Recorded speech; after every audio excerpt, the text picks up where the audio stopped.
I have an issue with my computer, with my... Ladies and gentlemen, welcome to the Fragments. This is a D&D campaign I am playing with my friends. These are my friends, and there are other friends out in the kitchen making drinks. And when we last saw our party, they had successfully killed a shark-headed creature, and we're heading back to the town of Esterland, a small grotty port on the south of the continent of Gregdon, but one of the closest access points to the bridge that reaches to the continent of Frohast. Upon returning victorious, but letting slip some sort of priestess who they'd seen in the depths of a cave that was inside a reef that they'd sailed their boat to, they came across a massive sphere of fog. They'd sent Charles, their Aarakocra cleric, up to view it to see if he could see round or kind of observe what this phenomenon was, and he identified it as being of not a natural shape, being pretty much spherical in dimensions. So this is where we join the party. They just had vanished or kind of embarked on going further in. They slowed the boat before going into the fog, and this is where they're moving in. So Killian is controlling the boat with the ring that he gained from the shark person, and he has complete control of the boat. And you move into the fog, and it's cloying, thick. You can see it wisp through the rigging and kind of gather in little pools on the ground in between barrels and the accoutrement that are scattered on the deck. The crew are quiet. The sea is quiet. There is a slight rocking to the boat as you move. And Charles has come back onto the boat at this point and walks to Jackson and says, "What did you see down there?" What did we see down where? When you went into the reef. We found some giant slug stables. We killed some of the fishy people in their break room that were like that we killed at the town first time round. We found another like Maury mirror, and the shark-headed guy, that the head that Killian's got. He was feeding stuff into a pool of water, but we defeated him. But there was also a priestess of some sort that Serial saw, but she escaped while we were battling the shark-headed guy. She was like off doing some sort of prayer or something in a different room, but escaped probably into the sea. But she may be here with any that have escaped our... How many did you see? So we killed everyone we came across. The only one that we know that escaped was the priestessy lady, but we don't know what. And the size. I'm most concerned about how much you found in that space. What do you mean? How big it was? Indeed. There was a sort of a kitchen area and a break room, probably the same size as the cabin, various tunnels, and then sort of larger rooms with sort of access into this water off to the left and the right of that. So not a large space at all. From above, that reef is huge. It all seemed to be under that spire thing. Under that spire from above is just a peak that comes above the water. From above, that black reef extends several miles out either way. We only found I mean, we didn't go into the water. I mean, we don't have the facility to breathe underwater, and you know, it's already knackered Killian sort of swimming along the tunnel the first time round. Yeah. You know, if we are going to do that, we need sort of preparation. You know, we need to be able to breathe underwater and sort of do that. So there is access to sea under there, so there could be underwater more of it. I think that may very well be the case. There was movement further out from where you were. Great movement, but too deep to see. Too deep from my vantage to work out what shapes, but great shapes or numerous shapes were moving out from the reef. They're going to come here for sort of payback to the town. I dearly hope not. But we have removed the shark-headed leader. I just hope that your fears are not confirmed. And you sail forth on the boat.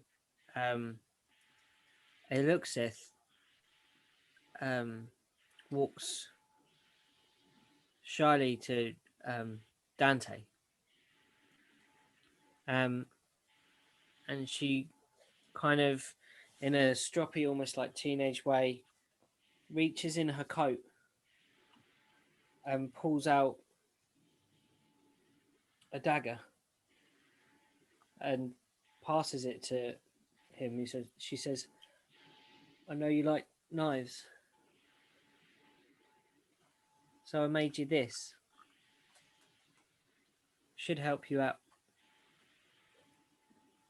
So she gives him a magically infused artificer dagger.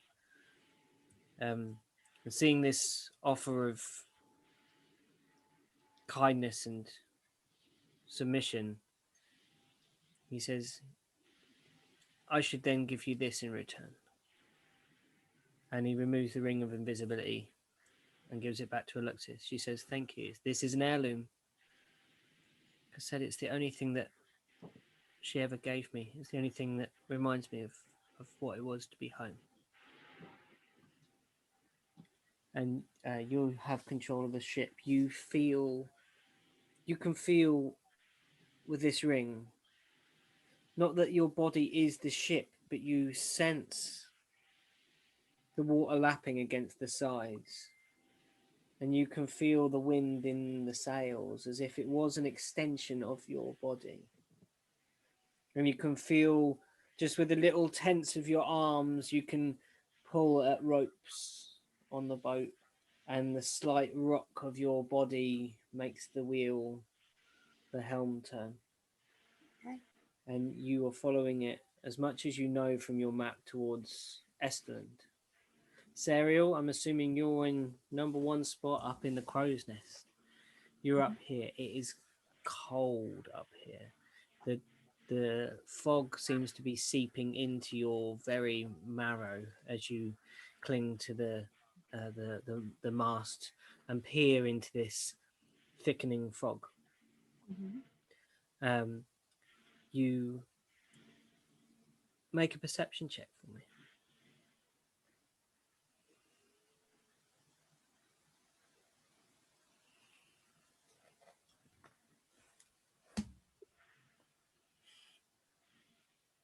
$24. You start seeing light ahead of you. What was your actual base roll? Base roll 19. You see ahead of you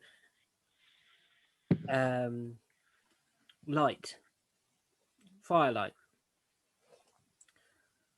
but if you remember when you approached Esterland before in the fog, it was at night,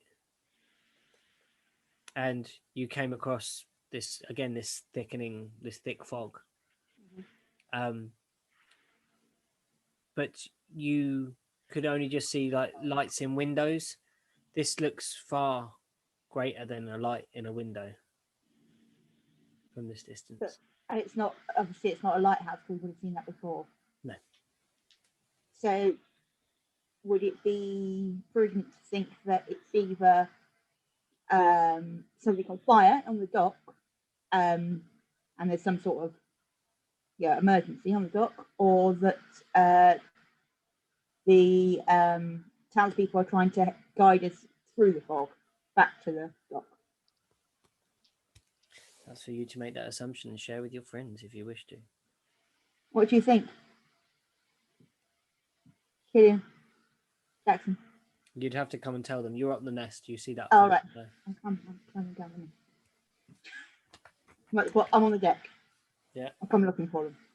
Okay. You find Killian standing up where the helm is. The wheel ghostly turning at his whim. You see Jackson and Charlie speaking in hushed tones, and you see Aluxith and Dante making some sort of exchange on the deck.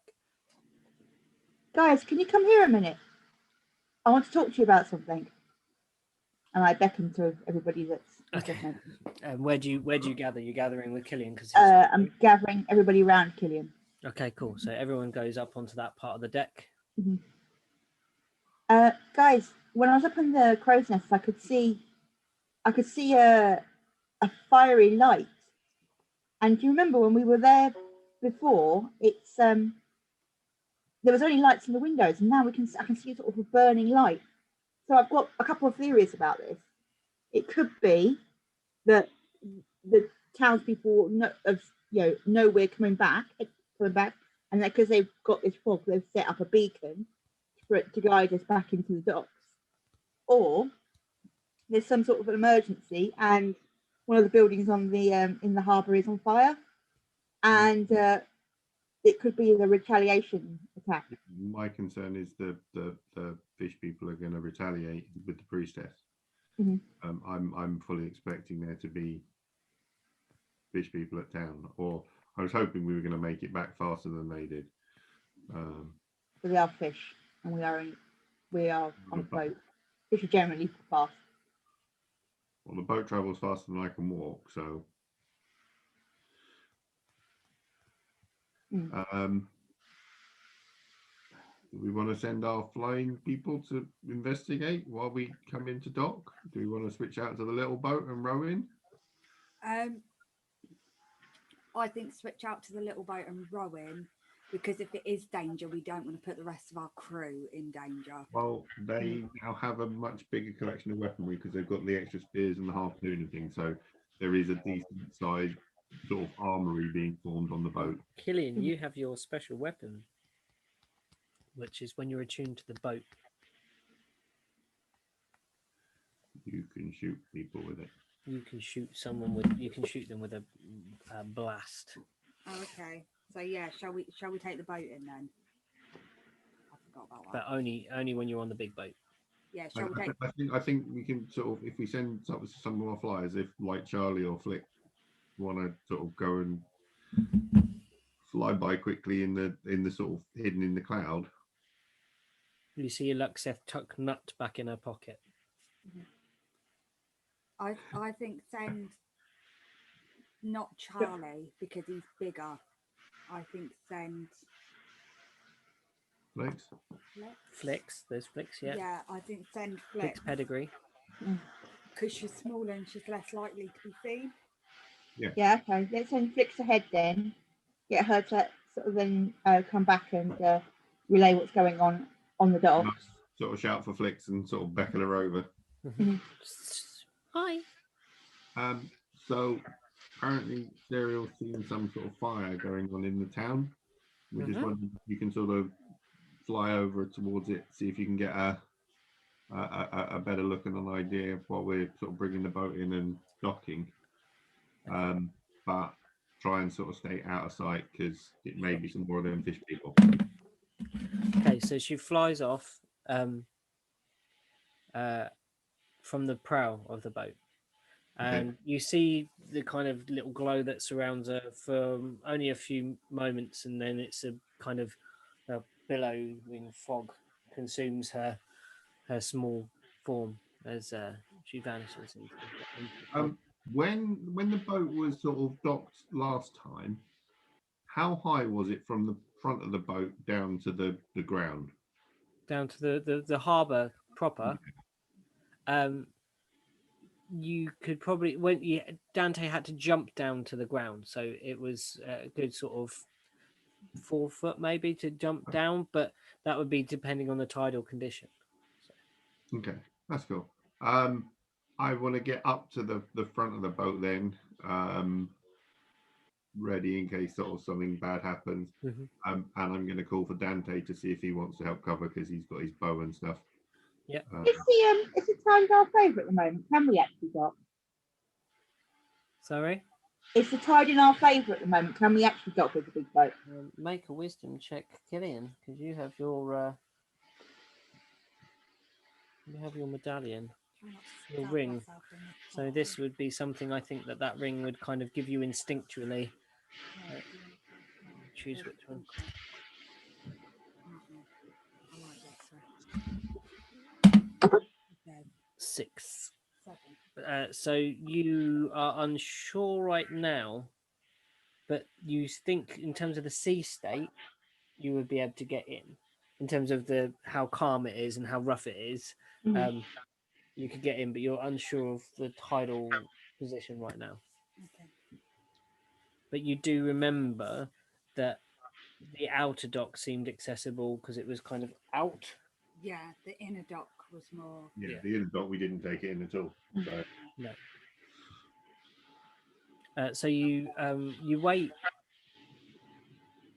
half an hour or so, and then you see a glittering in the fog, and out of it comes a bleeding Flick's pedigree, kind of tumbling, nearly falling from the air, and she lands in your hands, Jackson. I'm gonna run her over to Charlie. Charlie lays his hands on and whispers a couple of words, and she starts coming round out of the stupor. She says, "It's burning." What's burning? Esterland burns. How did you get hurt? They were as soon as they saw me pretty straight away. I can't have been being as quiet as I thought I was being. Maybe I was singing to myself. I don't know. But they got me. Something ranged hit me.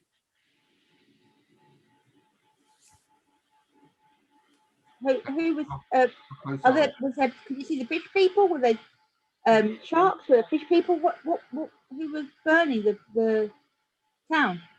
I only saw the outline of Esterland, but they attacked me from the water's top. I didn't even get close. They saw me flying above. There were fish people on these great slugs, great beasts, riding them like steeds.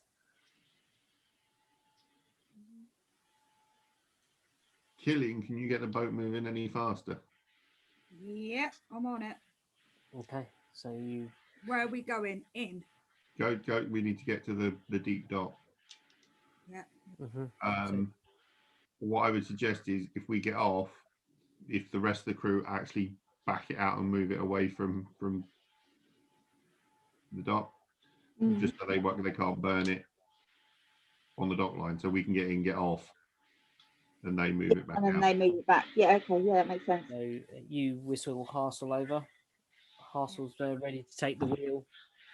You tense your arms and you feel the sails billow out, and you are dragged forwards by the sea. The wind is in your favour. You are dragged closer, and as you draw closer, you can now smell through the fog. There's a different kind of vapor in the air, smell of burning, the smell of fire and smoke, and the black smoke starts mixing with the grey fog, and you're being drawn closer and closer and closer. And this journey, remember, took you nearly last time from to and fro was a good few hours out to the sea.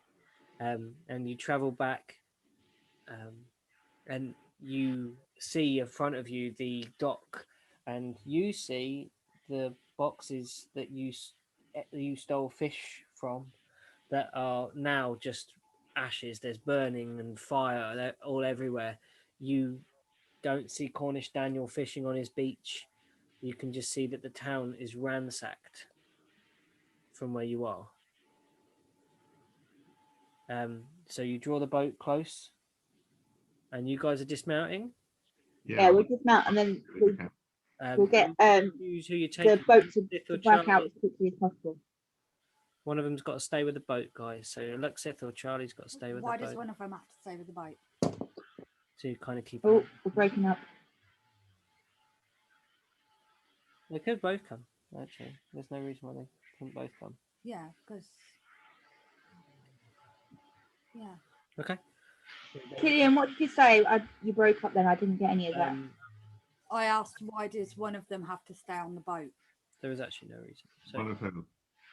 so Charles or Alexa? so yeah, they agreed to come with you, and you dismount. So there's Dante, Killian, Charlie, Jackson, Serial, all on the kind of sticking out, and Alexith sticking on the prominent dock where you landed the boat before. Make a perception check, everybody. 9.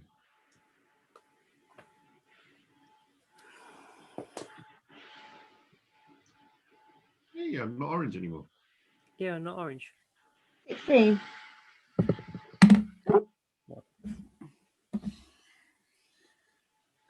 So that is 2.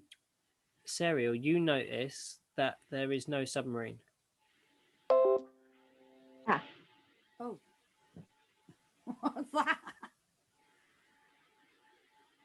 You That know, was some sort of notification on my computer, but nothing's popped up. Apparently, my Windows Defender is up to date. so yeah, you see you don't see the submarine docked. Are we going up to the town, or are we going to check the beach first?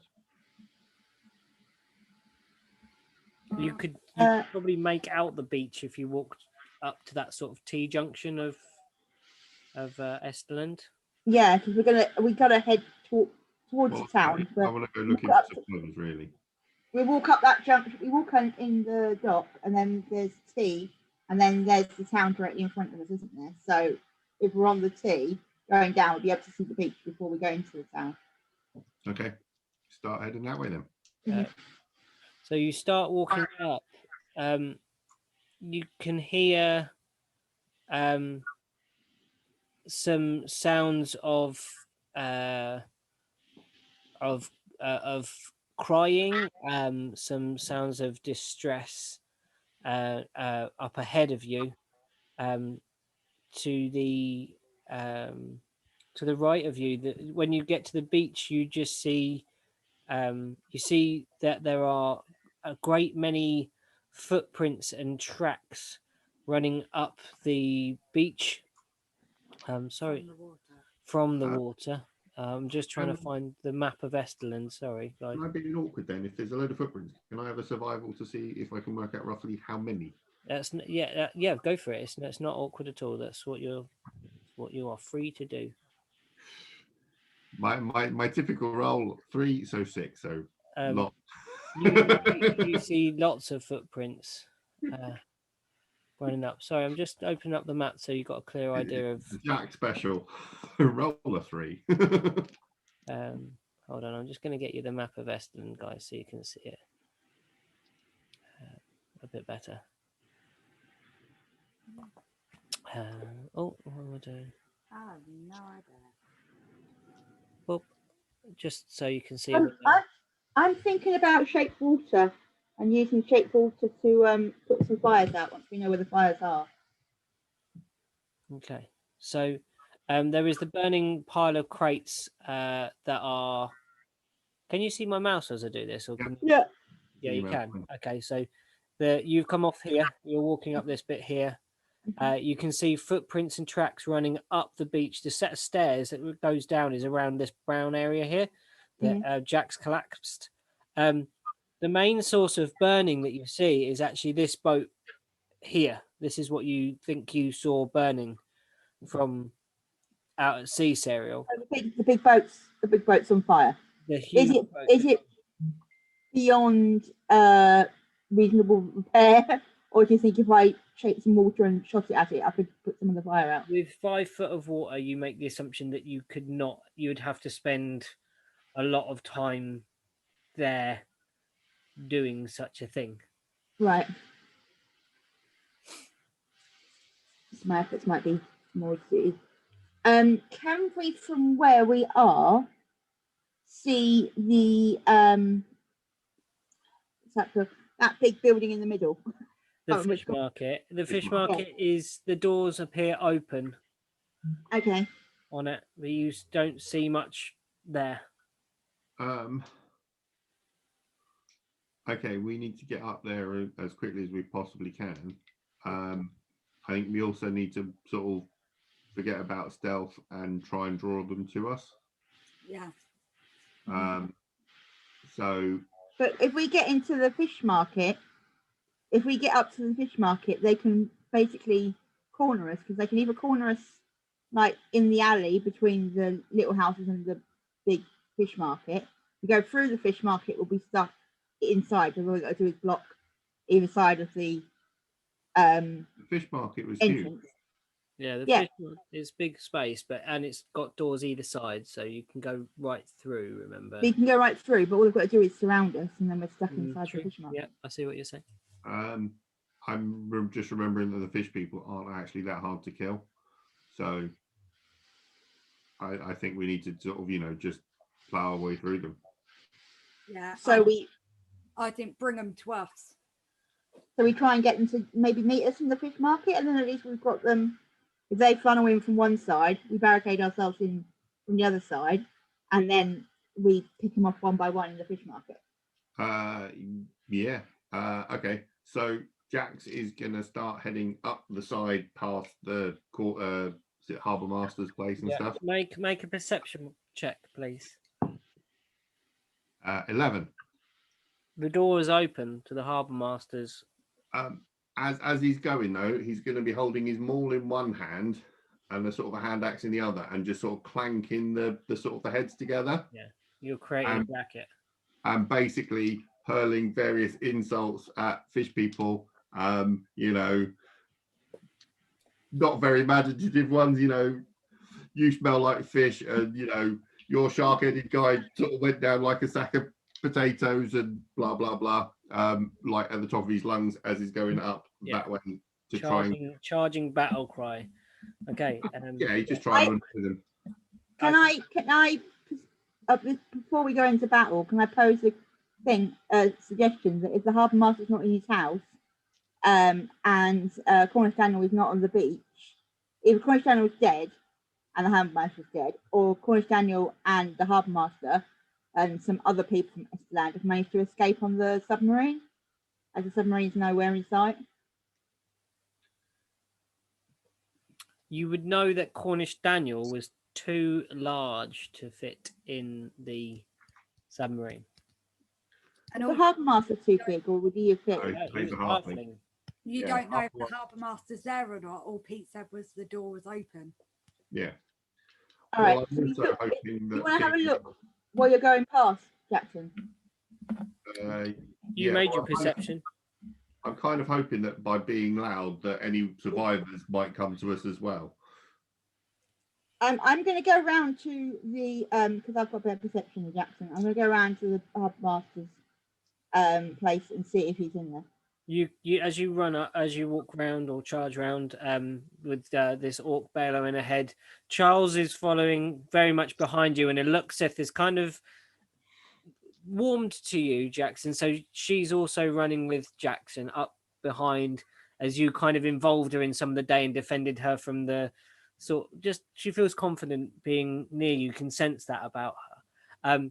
You peer inside the door and you see the place is ransacked. There is ink bleeding off of the pages, like ruined the paper that does the automatic printing is um, covered in splotches, and is kind of multi-printed itself time and time and time again all over of these of like crude like scratchings and markings and blackness. Make yeah, there's lots of like paper all over the place. Can I make a perception check? Investigation if you'd like to look at the paper.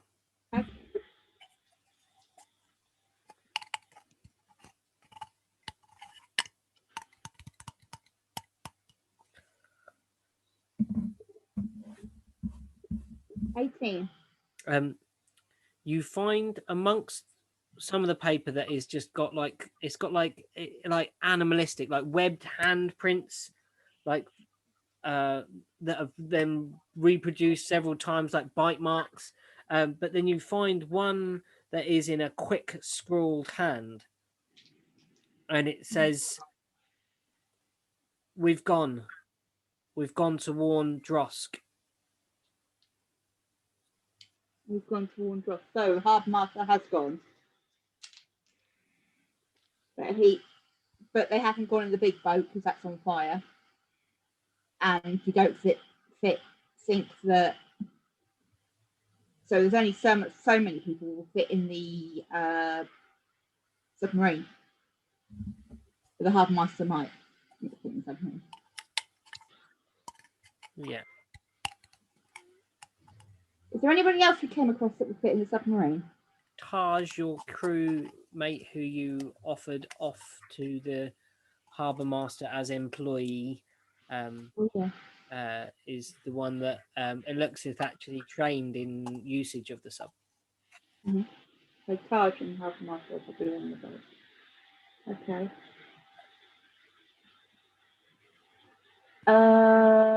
Right. We know they've gone and they've not been killed. That's something. Well, they haven't been killed. Sorry? They might have tried escaping on the big boat and that's now being burned. We don't know that they haven't been killed.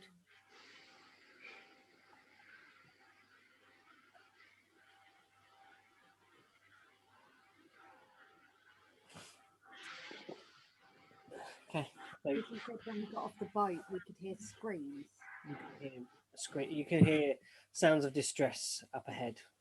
Yeah. That was that could when we've actually got onto the deck and they were ahead of us rather than the boat.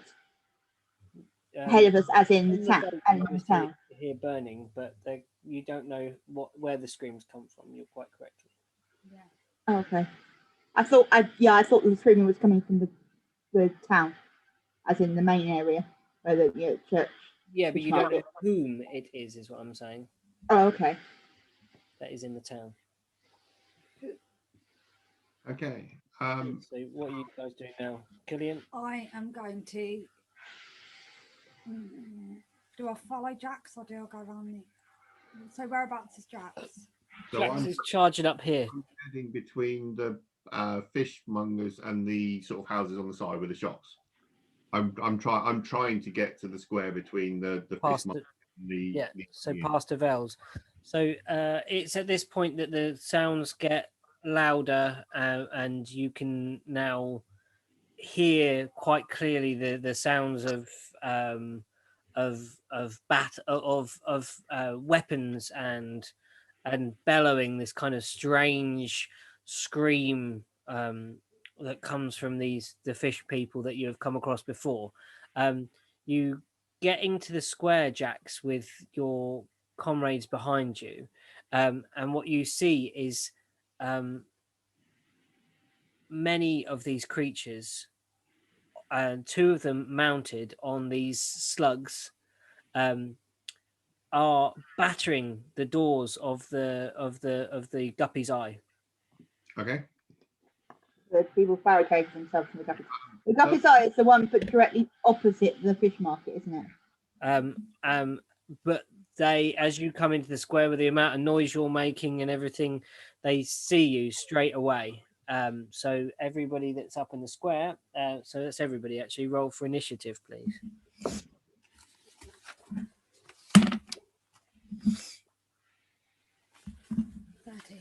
13. Okay, let me write this down. I'm really sorry if our dice rolls are really loud. Our rolling tray is sat next to our mic, so It wasn't that loud. I got 10.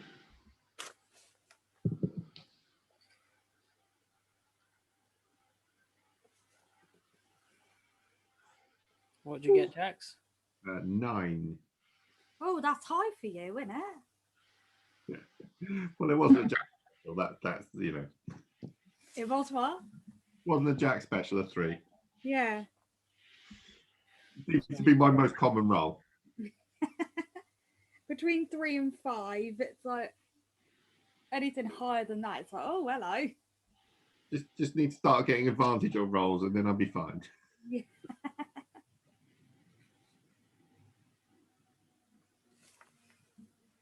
So I've got to roll up for Alexith and everybody.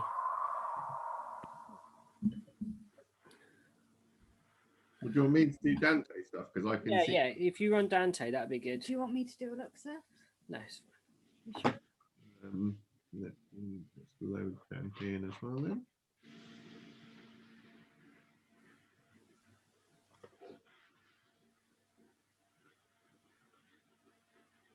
Because yeah, Dante's one I can actually see. So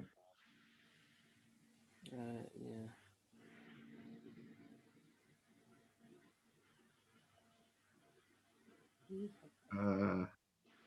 right, I'm not entirely sure I'm going to do him a great service with the dice rolls, but I rolled an 8 for him as well, so 11. 11. Oh.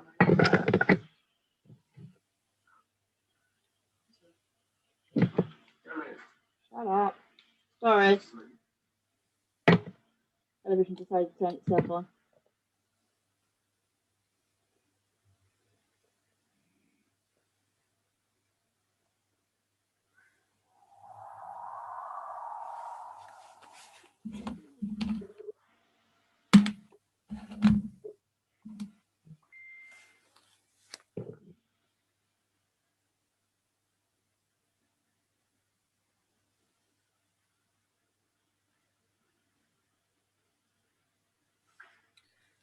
Okay, nearly there. Sorry, guys.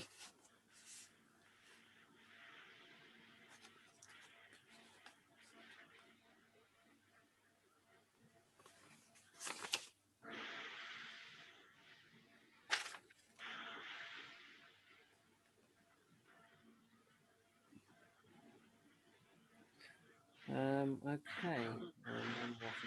Nearly there, guys. I really do apologise. We've got a lot to manage in this one. Yeah, that's why I asked, did you want me to do it? That's all right. No worries.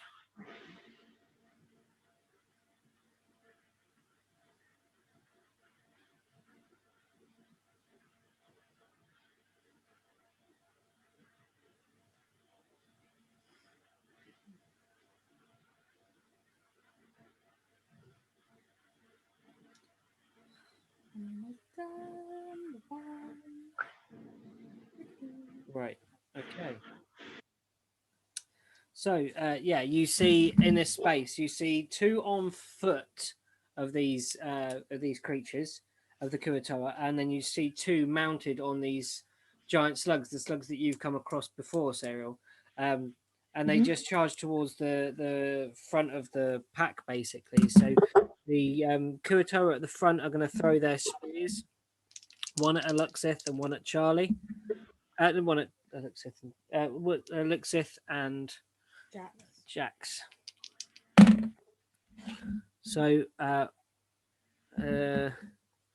one sails past Eluxith, and the other slams into you, Jax, with incredible force. They obviously have some sort of rage up at the moment.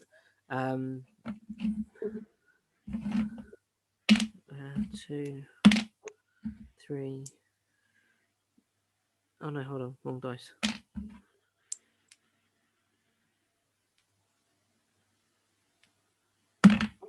One, 7, 8 damage. Damage. Okay. And that slams into your shoulder, and you feel it bite into your shoulder. The two on horse on mounts Slugback. on slugback move towards you, and again at the front is Eluxith and yourself and Charles. So the one of them's going to go with a spear, kind of one-handed, at Eluxith and Charles. Charles, does Charles get hit? Yeah, because Charles hasn't got any armor. Excuse me. So Charles gets hit and takes 1, 6, 3, 4. Charles takes 4.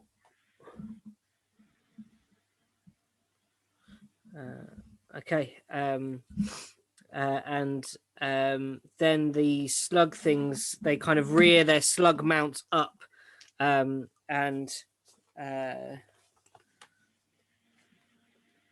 the first one rears up at you, Jax, and gets a 14. Doesn't get through your armor, does it? Yep. Gets you? Yeah. Oh, I thought you had tough armor.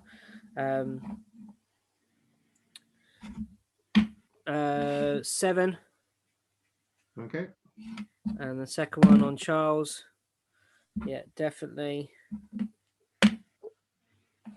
3.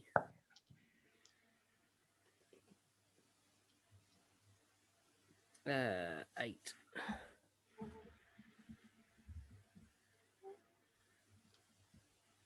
Okay. Yeah, Charles is looking pretty hurt right now with that one. It's now Eluxith's go. So Eluxith releases the nut, just flies out of her pocket where she's is kind of senses that she's in battle, and Eluxith is going to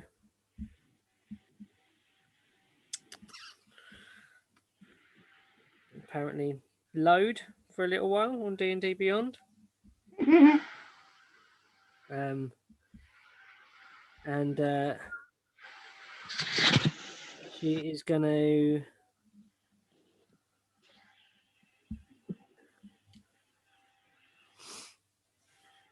try and get 2 of the creatures as they're in a line.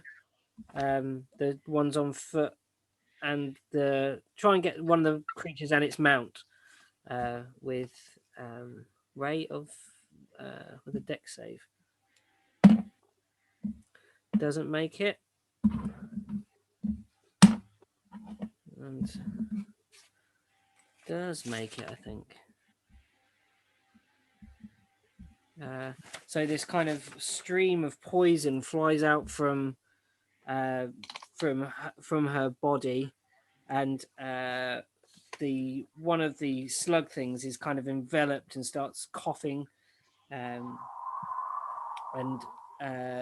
its mount the rider seems to kind of dodge just a little bit out of the way of this jet of slime or sickness, and manages to dodge it.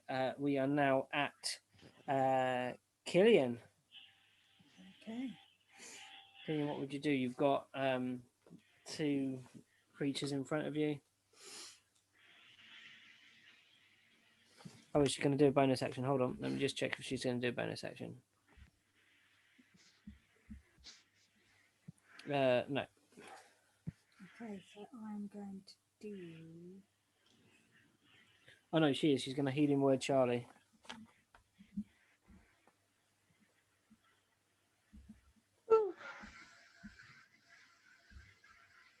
Oh, you've got all your spell slots back, everyone, by the way. I haven't reset her. No, where do I reset them?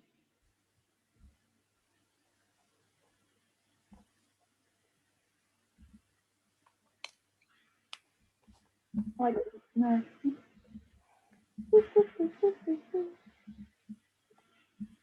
How do I take a long rest? Yes, you have. Sorry.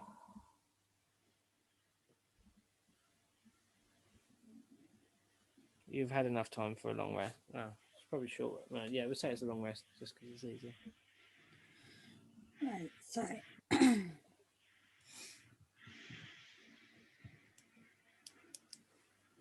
What are you doing? I am going to attack with my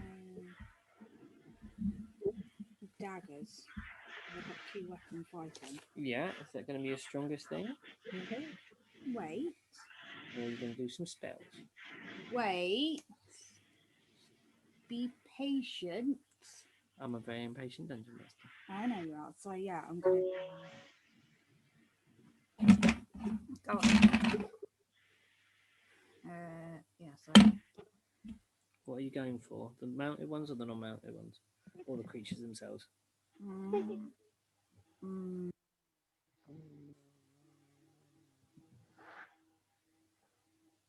creatures themselves. Okay. Yeah, cool. So I got a 20. Yeah, it hits. Oh, for goodness sake.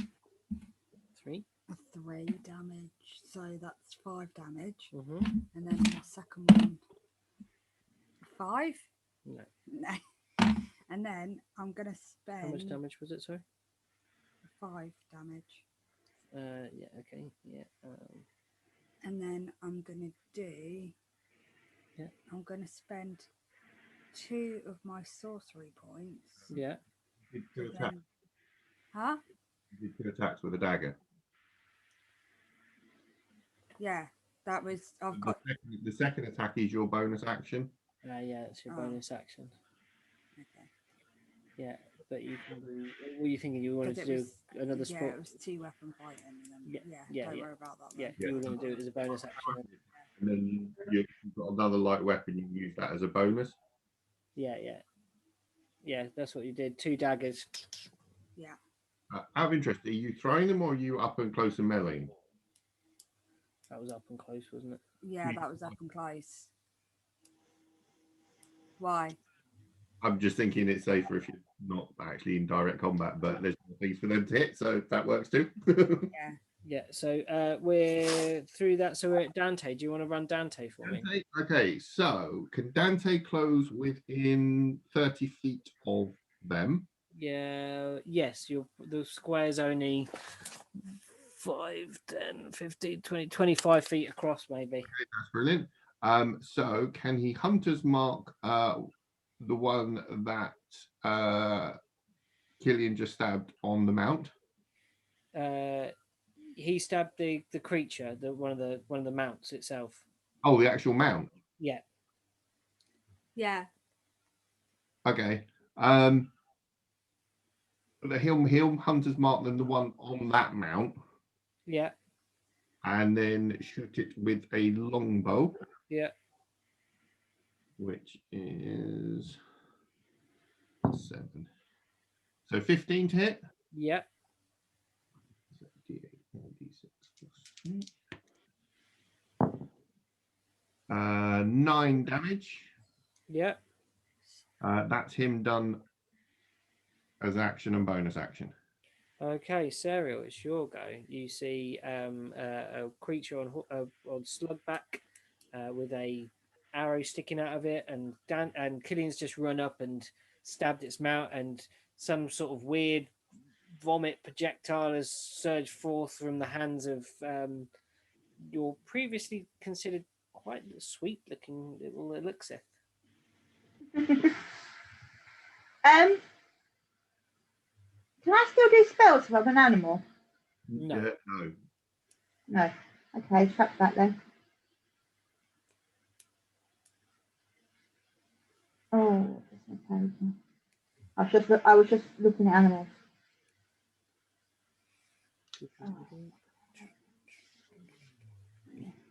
Okay, I am going to do Thunder Wave.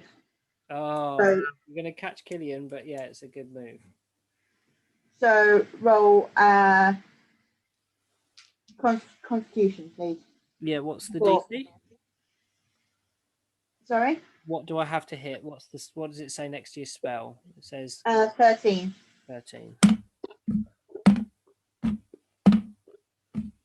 what's that one?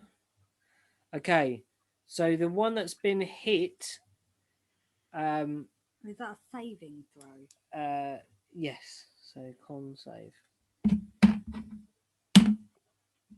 Oh yeah, you Sorry did it. about that. Yeah, 17. Yeah. You make it, but you do. So what's the damage do? They take half, don't they, if they make it? Oh, yeah. So let's see. Yeah. So Its damage is 10.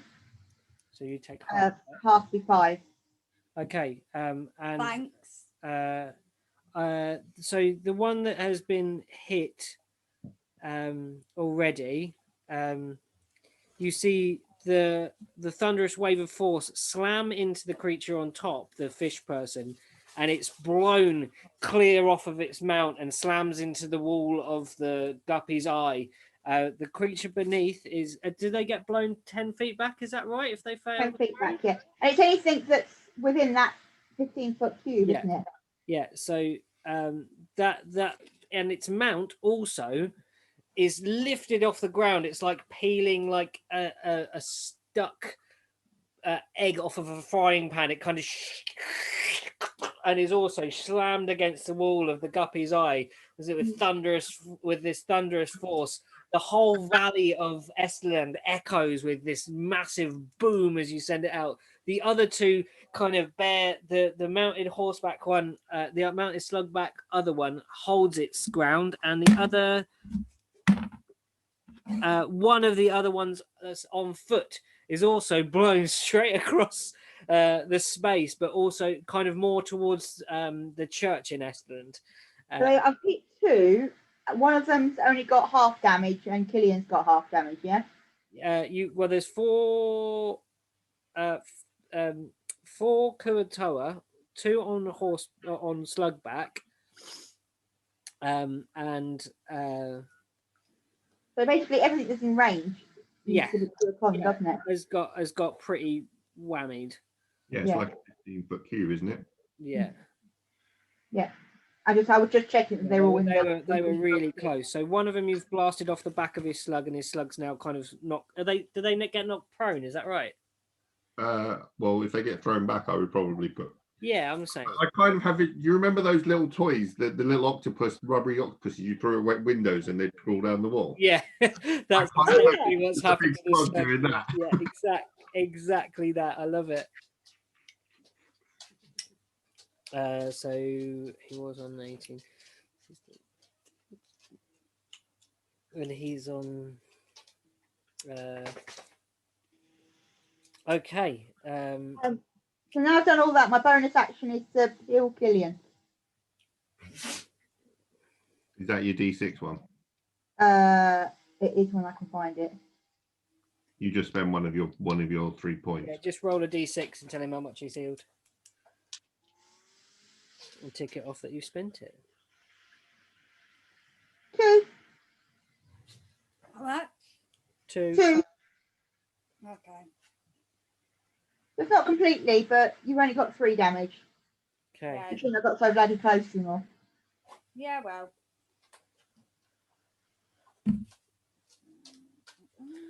Okay. So now we are at Jack's.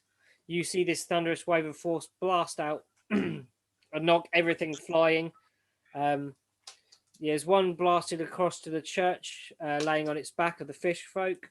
There is one of these slug things, like knocked against the window, kind of slumped down against the kind of guppy's eye little balcony type thing. It's got out the front, like front porch. You see one that is one Kuatoa that is still mounted and still riding his beast, Okay. and one Kuatoa on foot. As a bonus action, I would like to engage Giant's Might and expand up to 13 and become large. You super Yay!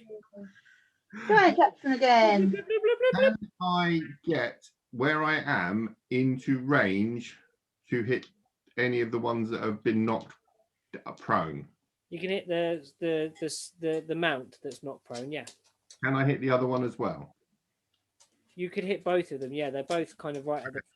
I want to move into position where I could hit both the mount and the Kuatoa. Yeah. I want to. They're the ones that have been injured and are prone. Yeah. There is one Kuatoa who's gone. When he slammed into the wall, it was just The one that was on the mount. Okay. Yeah. that splattered. There's one mount that is prone. There's one Kuatoa on a mount, not prone. And then there's the two that were on foot. One blasted across the courtyard. Okay. On its back. One kind of standing firm. Not quite how. Okay, so change that. So I want to go to the mounted one. Yeah. I'm going to drop my axe. Yeah. So I can hold my maul in two hands. Yeah. And then I would like to sort of try and smoosh a mount into sort of pulp. Yeah, go for it. Yeah, that's good. A Jack special, I missed. Oh no, really? 3. I got 8. Oh, okay, yeah. You swell up to this gigantic size, and maybe because you weren't quite ready at this new stature, you swing and you miss this creature, but you are now in melee with it. I will action surge to take another swing. Okay, go for it. 16. Yeah, you get the squidgy slug. I don't like killing the slugs. I like the slugs. I have affinity with the slugs since I became a slug. 13 damage, blood, trying to smoosh it. I'm hoping that if I smoosh it enough, the other guy falls off of it. Yeah. I'm just gonna. And so the guy that's on the fish person that's on it, I'm gonna shout, "Your mum was a mud skipper." Oh, burn! Absolute burn. Okay, and now we're at Charlie. So Charlie looks at this kind of chaos that's going on, and he sees what Jax is doing, trying to take up the mount, take off the one that's on the mount.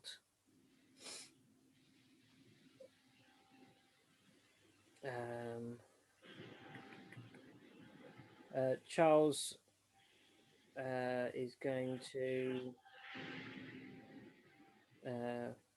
reach out with his hands and cast Guiding Bolt. Yeah.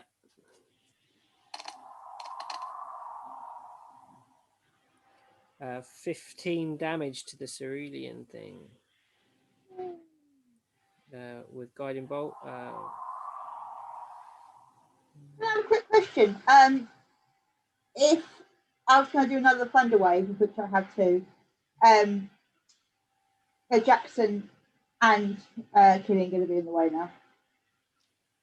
Yeah, they're both in the blast radius of Thunderwave. Yeah. But we're also in the range of Ice Knife and all sorts. So yeah. We're back to the top. So the one that fell over in the background is going to try and get up. So he's going to get up and try and move back to melee. That'll be like his whole turn. The one that is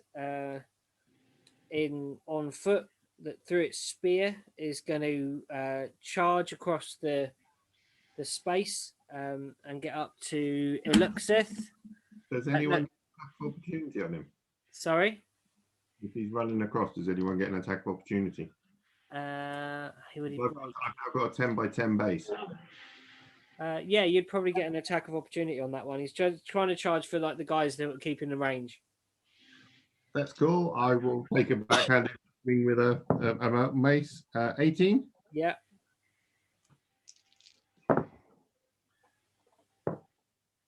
Uh, 16. You splat that one as he runs past. You just kind of put your maul out, and he actually just runs full force into it, and it's like his head collapses, and it drops off the bottom of your mace as he tries to run for the other guys, and you're kind of watching out for your long range, slightly squishier friends as he does that. So then we've got the Cerulean. So we've got one with Jax and one with Killian. So first one's going to go. We're going to do Killian first. 11 plus 19. Right.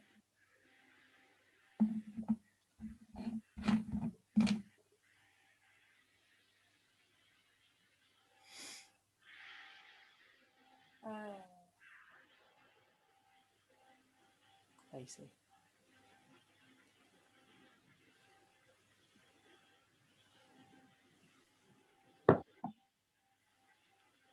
So how many creatures are there left? Sorry. There is now one Kuatoa like blasted across the ground. He's just kind of he's just kind of getting up and trying to get into range. Right. One that tried to break from you guys that he just killed. There is one on. So there's basically two Kuatoa and two of these slug things, but one of them's laying on its back at the moment. It hasn't got up. Okay, so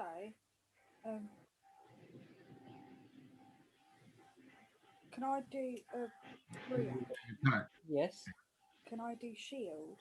Okay, yeah. What does that do as your reaction? An invisible barrier of magical force appears and protects you until the start of your next turn. Mm-hmm. You have a +5 bonus to AC, including against a triggering attack, and you take no damage from magical missile. So casting time, one reaction which you take when you are hit by an attack or target by the magic missile. Okay, so you were hit by that attack. Yeah. At 19 plus 5. What does that take you to? You still hit. Yeah. That doesn't matter. Okay. Yeah. Okay. So yeah, your AC. It's until my next turn, but all of these are before my turn. Yeah. So you've gone up to 18 on your AC. So you get hit and you take 4 damage.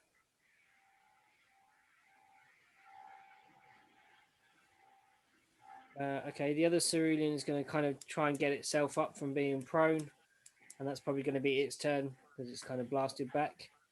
And then there's a Kuatoa on the back of the other one that's right at Jax. And 7 plus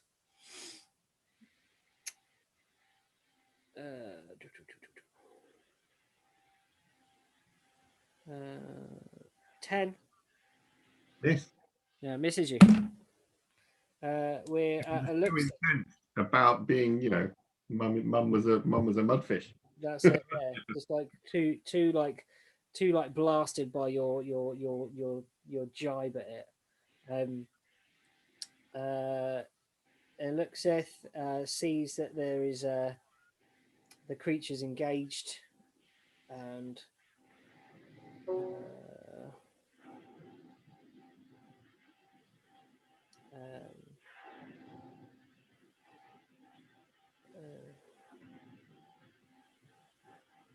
can I only do that? Can I only do Hellish Rebuke as a reaction, can't I?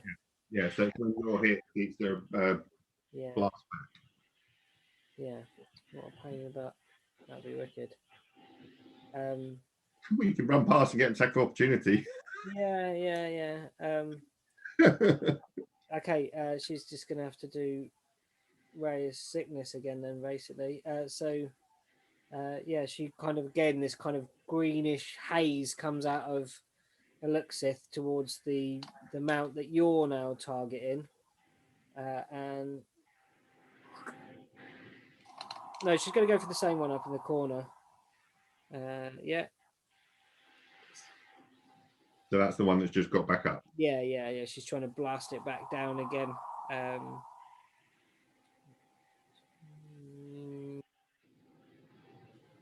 Cool.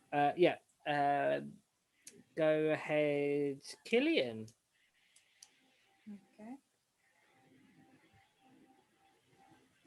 I am going to do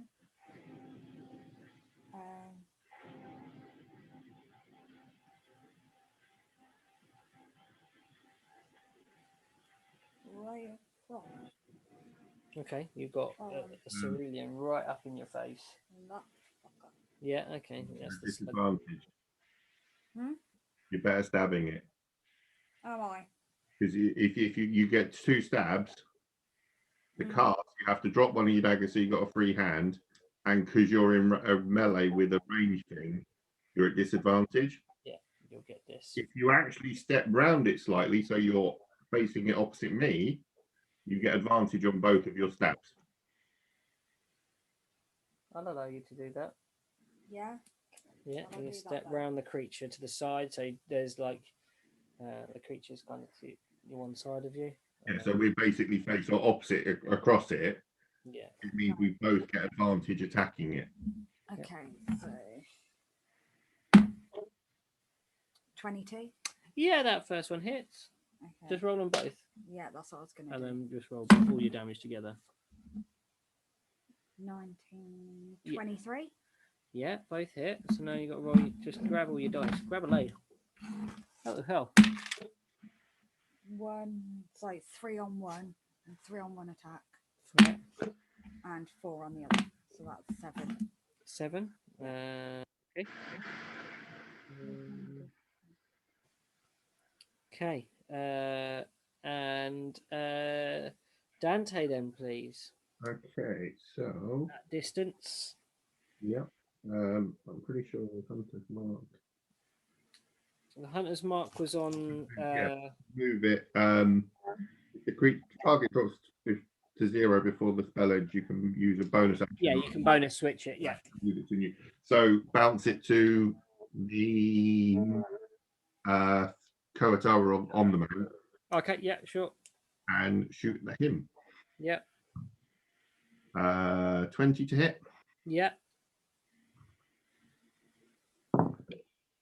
And 11 damage. It's very, very bloody. Not looking happy whatsoever, this creature on the top there. And again, move, so he's still within 30 feet of that one. Yeah, sure. Serial. Okay, I am going to shout over to Killian and Jackson. Get in the cover.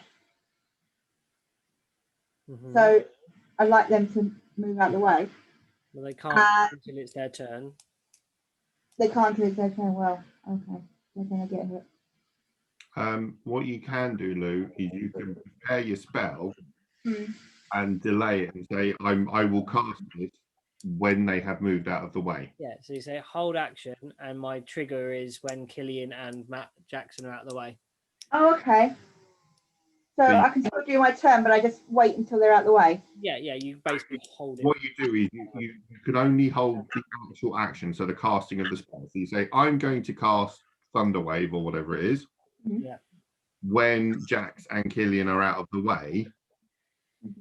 Yeah. Yeah. And then it uses your reaction to do that.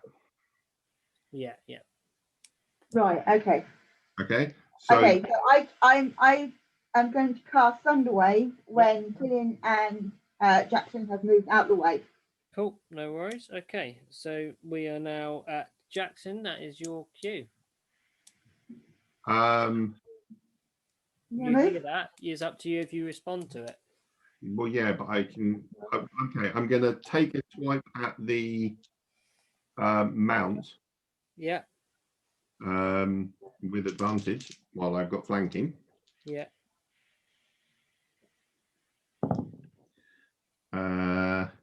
I'm so glad you gave me advantage because I rolled a 1 and then a 19. So armor class 24. Yeah, you got it.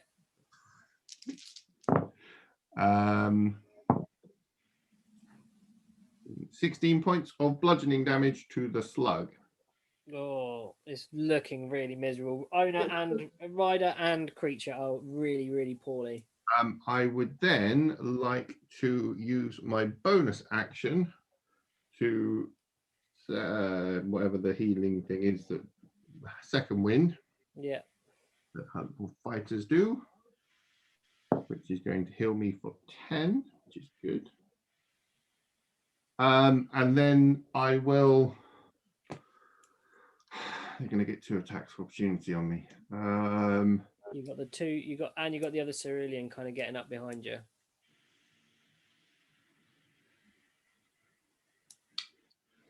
Okay, can I move round so I'm on the same side as? So I basically want to rotate around it, so I'm basically next to Killian. Yeah, you can do that. You're going to get 1 from the other creature. Give Sarah enough room that she can spell the other side of it without hitting us. Yeah, sure, no problem. I'll just got to go do the attack of opportunity for the other Cerulean, okay? So yeah, it's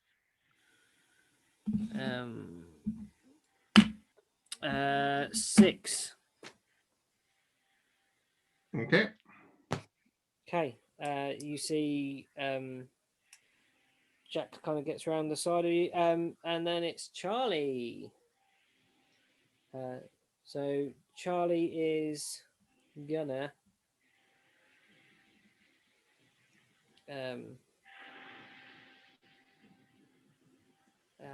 what's Charlie gonna do? Charlie's gonna go for the one that's getting up, the same one that Aluxith went for. Guiding bolt. Oh yeah, 23. Charlie. Bloody hell! When he get good. Don't know.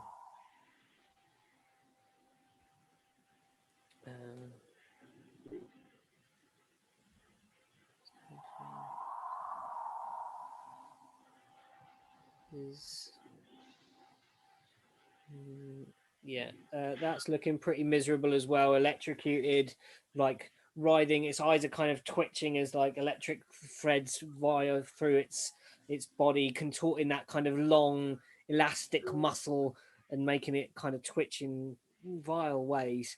They are gonna go.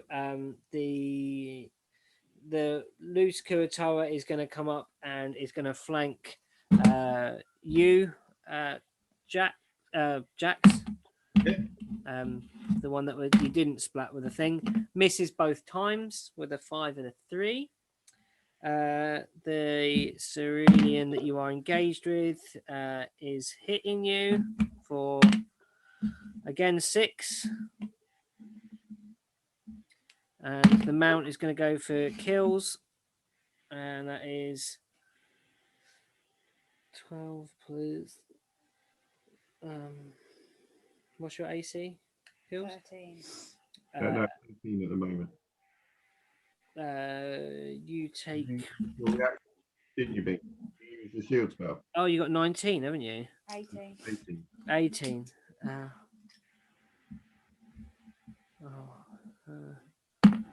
You take 3 damage. 4 damage. Just kidding. I'm not looking great. Okay. The other Cerulean kind of comes round, and the first one it finds is Jax. And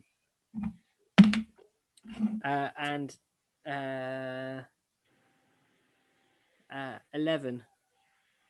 How much damage was it? 4. 11 armor class or 11 damage? 11 damage. Okay. Okay. We are now to Eluxith. She is going to keep pounding on the one that she has been going to zap beforehand. I think that's makes the most sense, doesn't it? Really.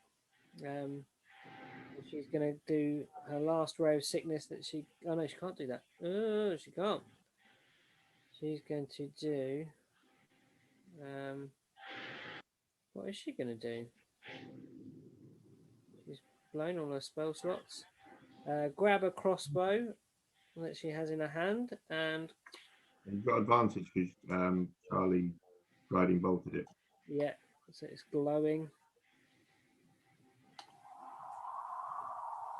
Glad for that advantage. It was a 3 and an 18.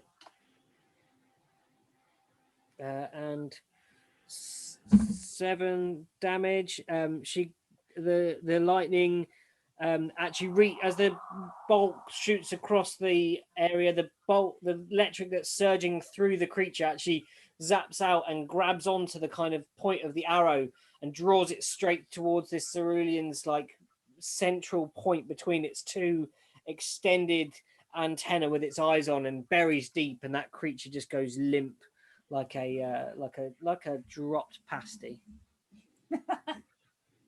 So now we are at Killian. You'll go to sort these little buggers out. How many have we got left? One mounted, one creature, a guy behind you trying to stab you in the back. Right. I'm going to get you, you fuckers. All looking miserable though, to be honest. Okay. Hit him with my dagger. Go on then. Which are we going for? The mount, the... You gonna move out of the way? I'll get an attack in first and then move. So. They will get an attack of opportunity if you don't kill them. Oh, because they attacked me. First, yeah. And then move. Yeah, they'll still get an attack of opportunity if you leave their space. Right, okay. So either way I'm fucked. No, because Serial can aim the spell well. Right. The other side of them. You're in quite a large space right now, so it would hit right. She could aim it so she could hit Ryder and. Right. So what one shall I go? What one shall I go? If you want to know, the creature is the mount is looking the most healthy out of the two of them. Slug. I think you said there's one behind us as well. Yeah. So if we work on the assumption that Serial could hit the mount and the thingy, you've got the one behind us that she tongue because we're between it. Maybe you should go for the one behind you. So if you stab up that one twice. Yeah. Yeah, so shall I go for that one? Go for it. Yeah. You don't get advantage. Oh, no, you don't get advantage because they're both in front. They're flanking me at the moment. So. Yeah. Stab him up. Get that gross little fish boy. 14. Yeah. And a 19. Yeah. And then you pause plus your strength. So you only get your strength on the first one. Oh, yeah. I only get my strength. Yes, your plus. The plus, you only get that on the first of your 2-weapon attack. Yeah. Right. 3, 4 plus 1, so it was 1. 4. Looking miserable.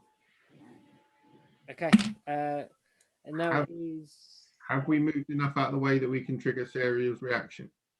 Serial, you see that as the slug is felled, you now have a clear line of sight, and you can cast your spell, Serial. I think Serial's fallen asleep. Lou! Again. Lou! Oh no. All right. Wait a second. I'm on it. Oh Lou. Too cozy.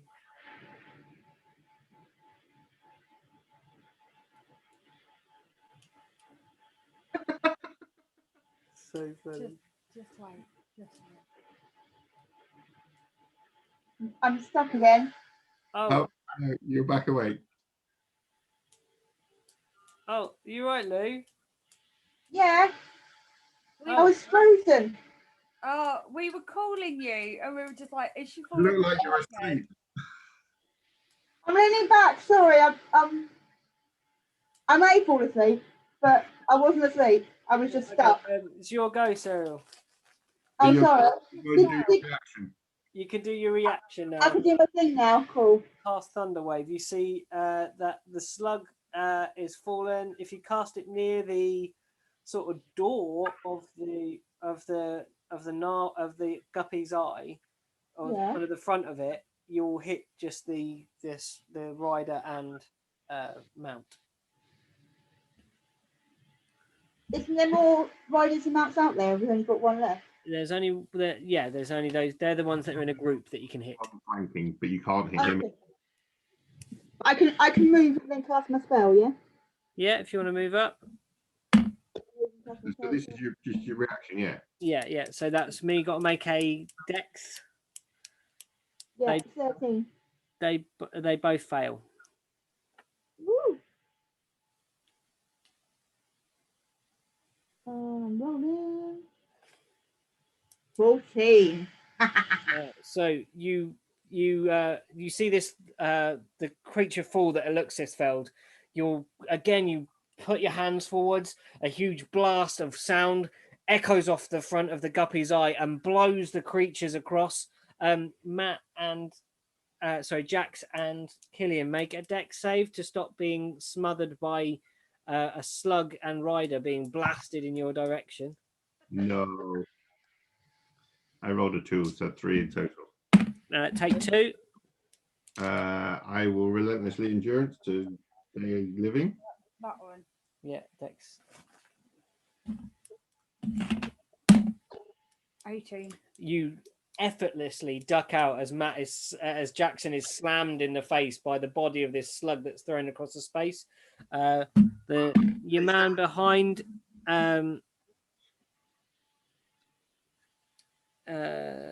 what's his dex? I don't even know what it is. Sorry, I'm just checking for the other Kurotoa that's behind you. I'm guessing makes quite a good barrier.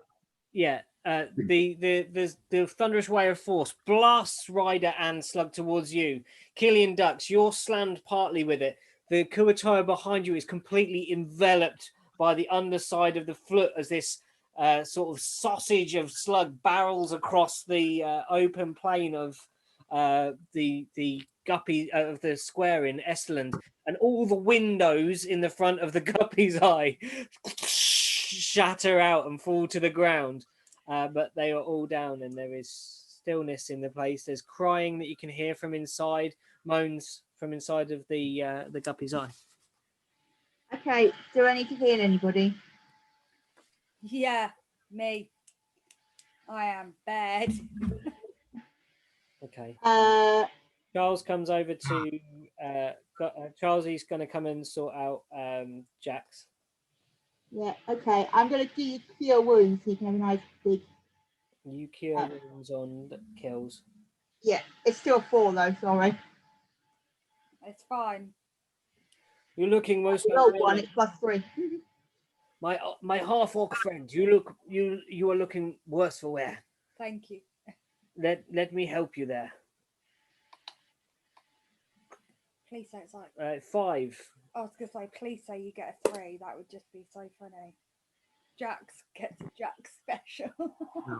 That'd be pretty cool. Oh, sorry. No, actually, I'm going to cast it at 2nd level. So take that off again, Matt. Sorry, I didn't hear. I've been cutting in and out. Oh, okay. I should have done the same thing, so ignore mine. You get 9. 9. Thank you very much. And Killian, you get 6, not 4. Oh, I should have passed it at level 2. thank you. I'll add it on when I'm not stabbing my thumb with a needle. Okay, so yeah, you there's this kind of awful smell of fish. There's a burning in the air. There is crying and stuff happening from inside the guppy's eye. I'm going to go and investigate in the Guppy's Eye and see what the crying and is in the Guppy's Eye. As you move up the steps and your feet crunch on the broken glass that's all around, you hear the whimpering of women and children and inside the Guppy's Eye. I go in and console them. The door is barred. You can't open the door. Hello in there. It's all right. They've all gone. We've got them for now. Can we help? I shout through the door. Someone puts their head out through the broken glass of the window that you just shattered. My God, my ears are ringing. Please come in. And you walk into. They remove the barricades from behind the door, and the party move inside. While Jack's is still big, can I sort of skirt round between the church and the inn and sort of check the like herbalist ladies and sort of basically do a loop just to make sure there aren't any more fishy people around? You see smoke coming out of the top of the herbalist shop. The doors of the church have not been fixed. They still sound shattered from where you were before. And so is the glass pane in the basement. You move around and you can see that smoke coming out of the top of the herbalist shop. As in it's got a fire going, or it is on fire? It just looks like it's got a fire going. Okay.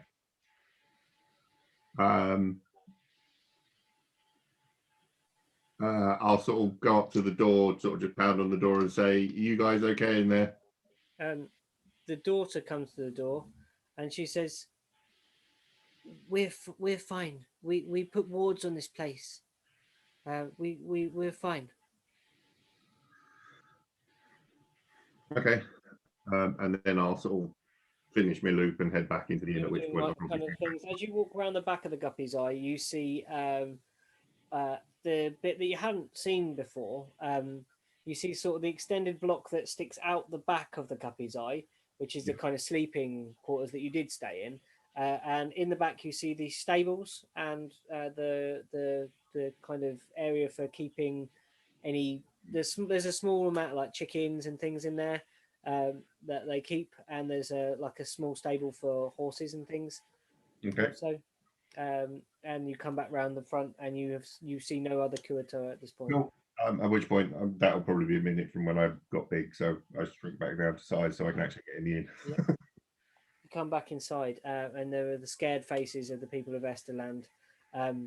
They're trying to nurse someone who is long gone, and you didn't look in the fish market.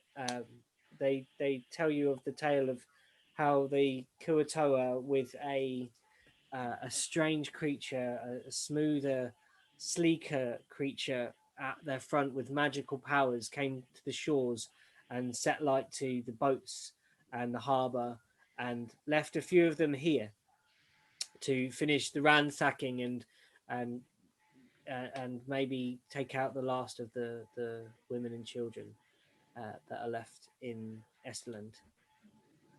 They tell you that there were many, many more than the ones that you saw. Maybe hundreds more than the ones you saw. Where they're gone? Cornish Daniel's there, and Cornish Daniel says, "I heard them as they came up. I was on the beach, my normal space, fishing off the beach there, and you could hear them murmuring in their strange tongues, and I don't. They didn't make clear where they said something about the coast and the ice bridge."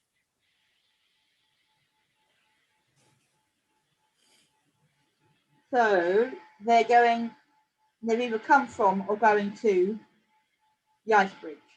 You know. Didn't you mention something about the town beginning with D earlier on? Drosk. Drosk. Yeah, what did you say earlier on? I can't remember. There was a note left from the harbour master saying we've gone to warn Drosk. Oh, okay. So the harbour master's gone over to Drosk. Drosk is the place at the other side of the ice bridge, isn't it? No, Drosk is the central town, the biggest town on Esterland, which is due north from on Esterland, on Gregton. It's due north from Esterland. It's the main trading town, and it's where Eluxith told you she's from. Okay.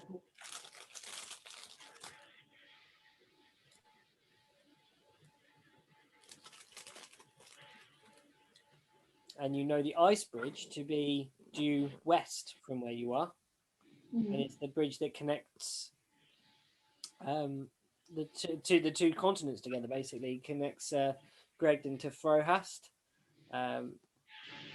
via a nice bridge that goes out across into the sea. Can I go outside again? Yeah. And then if there was sort of more of them here and they've gone off elsewhere, Yeah. I mean, particularly the slugs leaving a trail, can I try and track where they've gone? Like the others went? You If they go back towards the water, or have they gone up out of the valley? Cornish Daniel finishes his tale by saying they slunk back in the sea and left these few here. Okay. So we can't get our money for killing the fish people if there's fucking hundreds of them, because we've only killed a few of them. The deal was for the head of the shark guy, so. Yeah. Oh, the deal was for the head of the shark guy. We've got that. Okay. But you can't get paid because the harbour master's not there. It wasn't the harbour. Oh no, it was the fish. It was the that wasn't the harbour master, was it? It was the people of there. Yeah.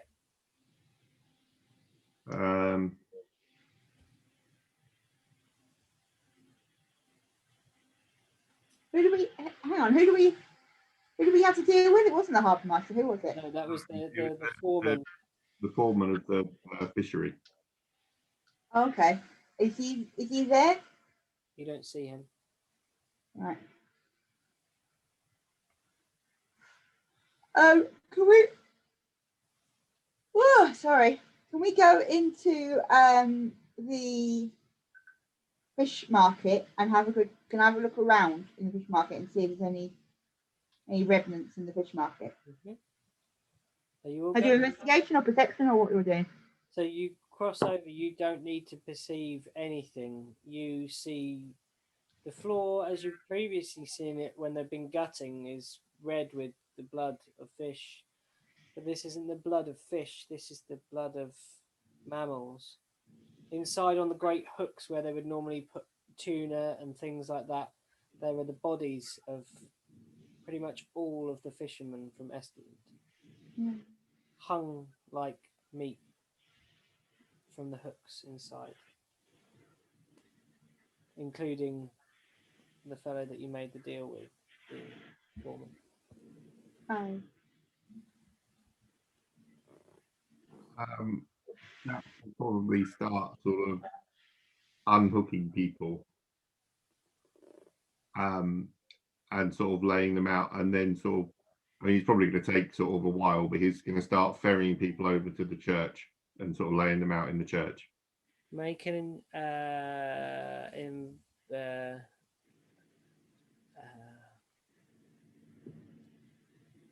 medicine check. A medicine check. That's going to be interesting. What's checking stuff for medicine? We're not all dead. 17. As you lift one of them down, you kind of start by grabbing the wrists to try and as you put your fingers on, you feel a slight pulse. Okay, I'll lift them down and say, see to them, I think some are still alive. And I'll basically start lifting them off of the spikes and laying them down in the fishmongers then. Okay, so people run out of the Gnarl's of them. I keep saying Gnarl's Tusk. That's a different game. Guppy's Eye. Yeah, and start shouting for like Charlie and Cereal and things. Yeah. Charlie comes over to the one that you are dealing with and says, "He's hanging on. He's just about hanging on." And sort of puts his hands upon this person, and it happens to be the foreman that has the pulse. Maybe has earned this position from being the hardiest of the crew of the boats that go out, and you see his sort of withered, sea-worn face come to, blood running from the nostrils and the mouth, and a large wound that cuts from left to right, left by one of those vicious Kuatoa spears. He comes to and kind of realizes, kind of with a start, like ready that he's going to fight again, and then sees your faces leaning above him, and says, "Did you get him?" Who's him? We got the shark head, You got the shark guy. Yeah. but we haven't We got the shot guy. Yeah, we got the shot guy. At that point, who's holding the head? I'm guessing it's back on the boat. Yeah, it is. We've got the head. We'll get it to you, but we got him. This is what we feared. This is what we made the bargain. We thought it was better to just keep things quiet, keep playing along their game. And Charlie's like trying to keep him with us as he's Are there any villagers with us? sorry? Are there any villagers with us? Any villagers with you now? Yeah. The ones that have come out of the guppies are, yeah. Basically, I'm just going to point at one of them and say, run off and get the herb lady. Yep. So one of them runs. One of the kids the kid that you asked about how to get into the church runs off. He is, yeah, all right, and legs it off. A few moments later, Miriam returns with where's Muriel? Muriel returns. Miriam's the shop. Yeah. Muriel's the daughter, isn't it, or something? Yeah. Returns with the herbalist lady, and gives him a draft that sends him asleep again. But just as he's going, he says, when they had us hung up like hanging fish, they said they were heading for the ice bridge to destroy it. And then kind of succumbs to this potion, and she says, I've put him into a coma to keep his vitals stabilized. We'll keep his temperature down and see if we can get these wounds. There seems to be not just the daggers, but a poison in him. Are any of the others still alive that I'm sort of waking off of? I'm passing. I'm literally trying to get them all off the hook, so I'm not going to check them out.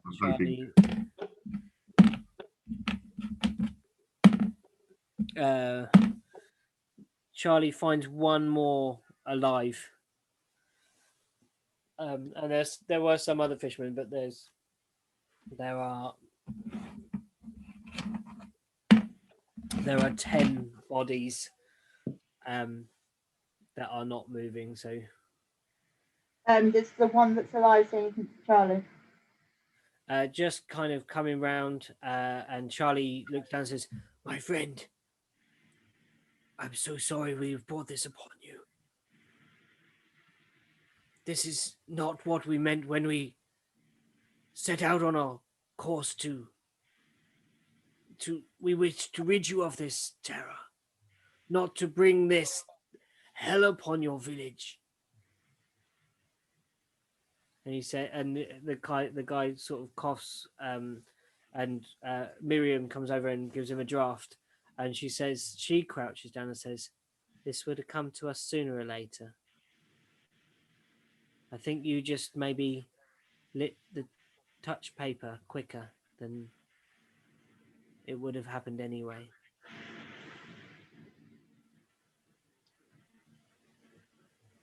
Okay.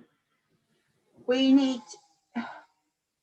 Is there? So Miriam's basically started to heal the two guys. So we don't need to.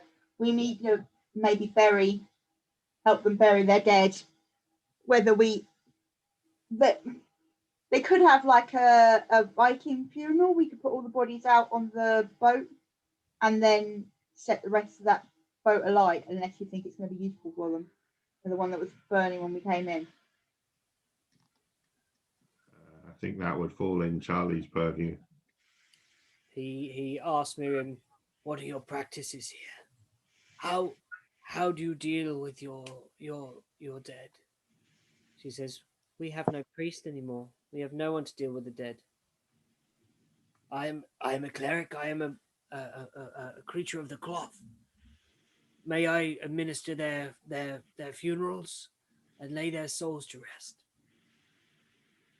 She says, "Burial at sea for a fisherman is traditional."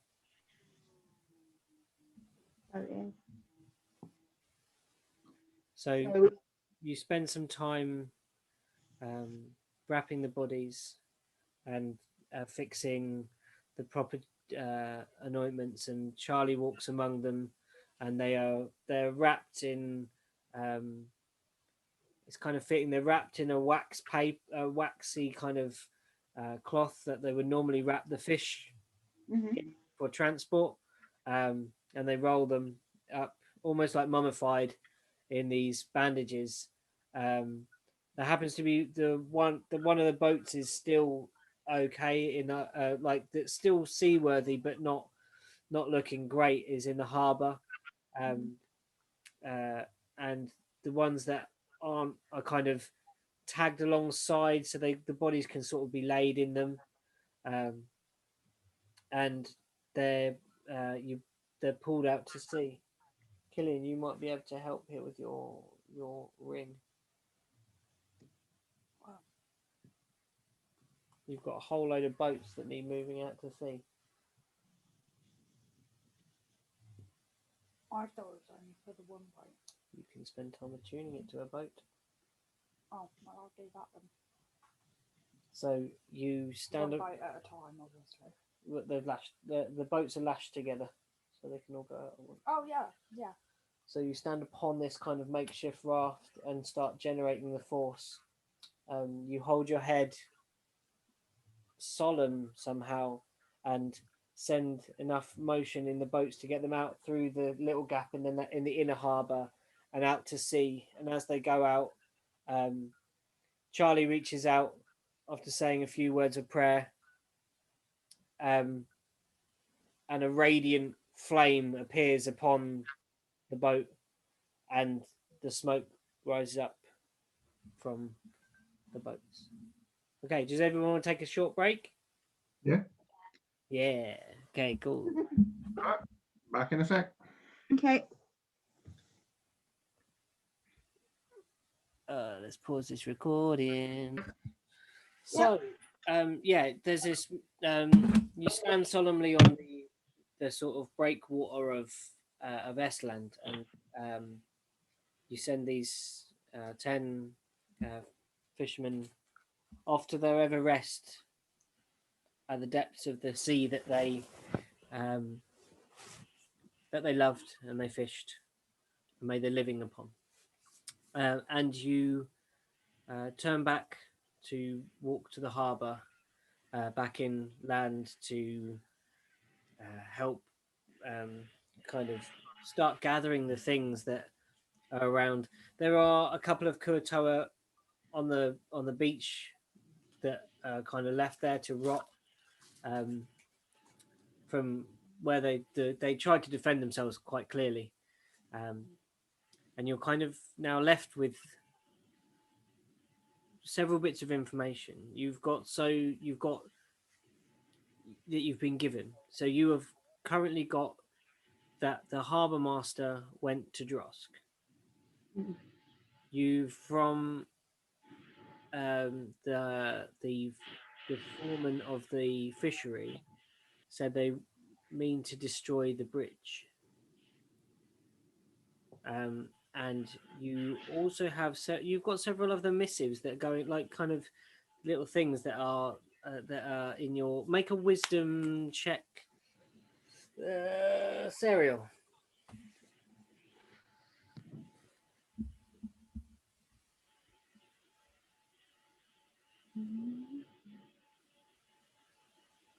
Oh, found it so far, hang on. Straight up wisdom, front page. Yeah, it's all right. My page went. I had to reload the page.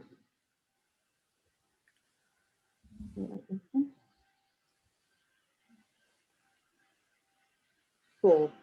Not being very wise. No, you know that you have met several different creatures and people along your journey, Mm-hmm. and so yeah, you've got this kind of a message from them. You also do know that you have in your possession a letter from someone who you thought to be dead, who is at Mordensow across the bridge, or was at Yeah, I think we need to. I know that was like our longer mission. We need to go to Morningstar. Anyone? So I think we need to get to the bridge and fight the Kayatoa again before they cut that line, our entrance in that way. I mean, I know we can get there from another. I'm assuming we can get there from another port somewhere, but No. like I think Four. trying to get to the ice bridge before it's no longer a. How big, does anyone know how big Southgate is? That's the Southgate is the town that's on the head of the ice bridge. Yeah, it's actually kind of built into the bridge itself, kind of. Because That's where we were heading to. We sort of stopped here. no, because we have to now go across land. You can't. Southgate isn't a port. No. So we had to dock here and then travel across land to get to Southgate. Oh, okay. So we don't get in the boat again for a while. Okay. So Well, you'll be happy with that. We don't have to get in a boat again. You don't like being in the boat. no.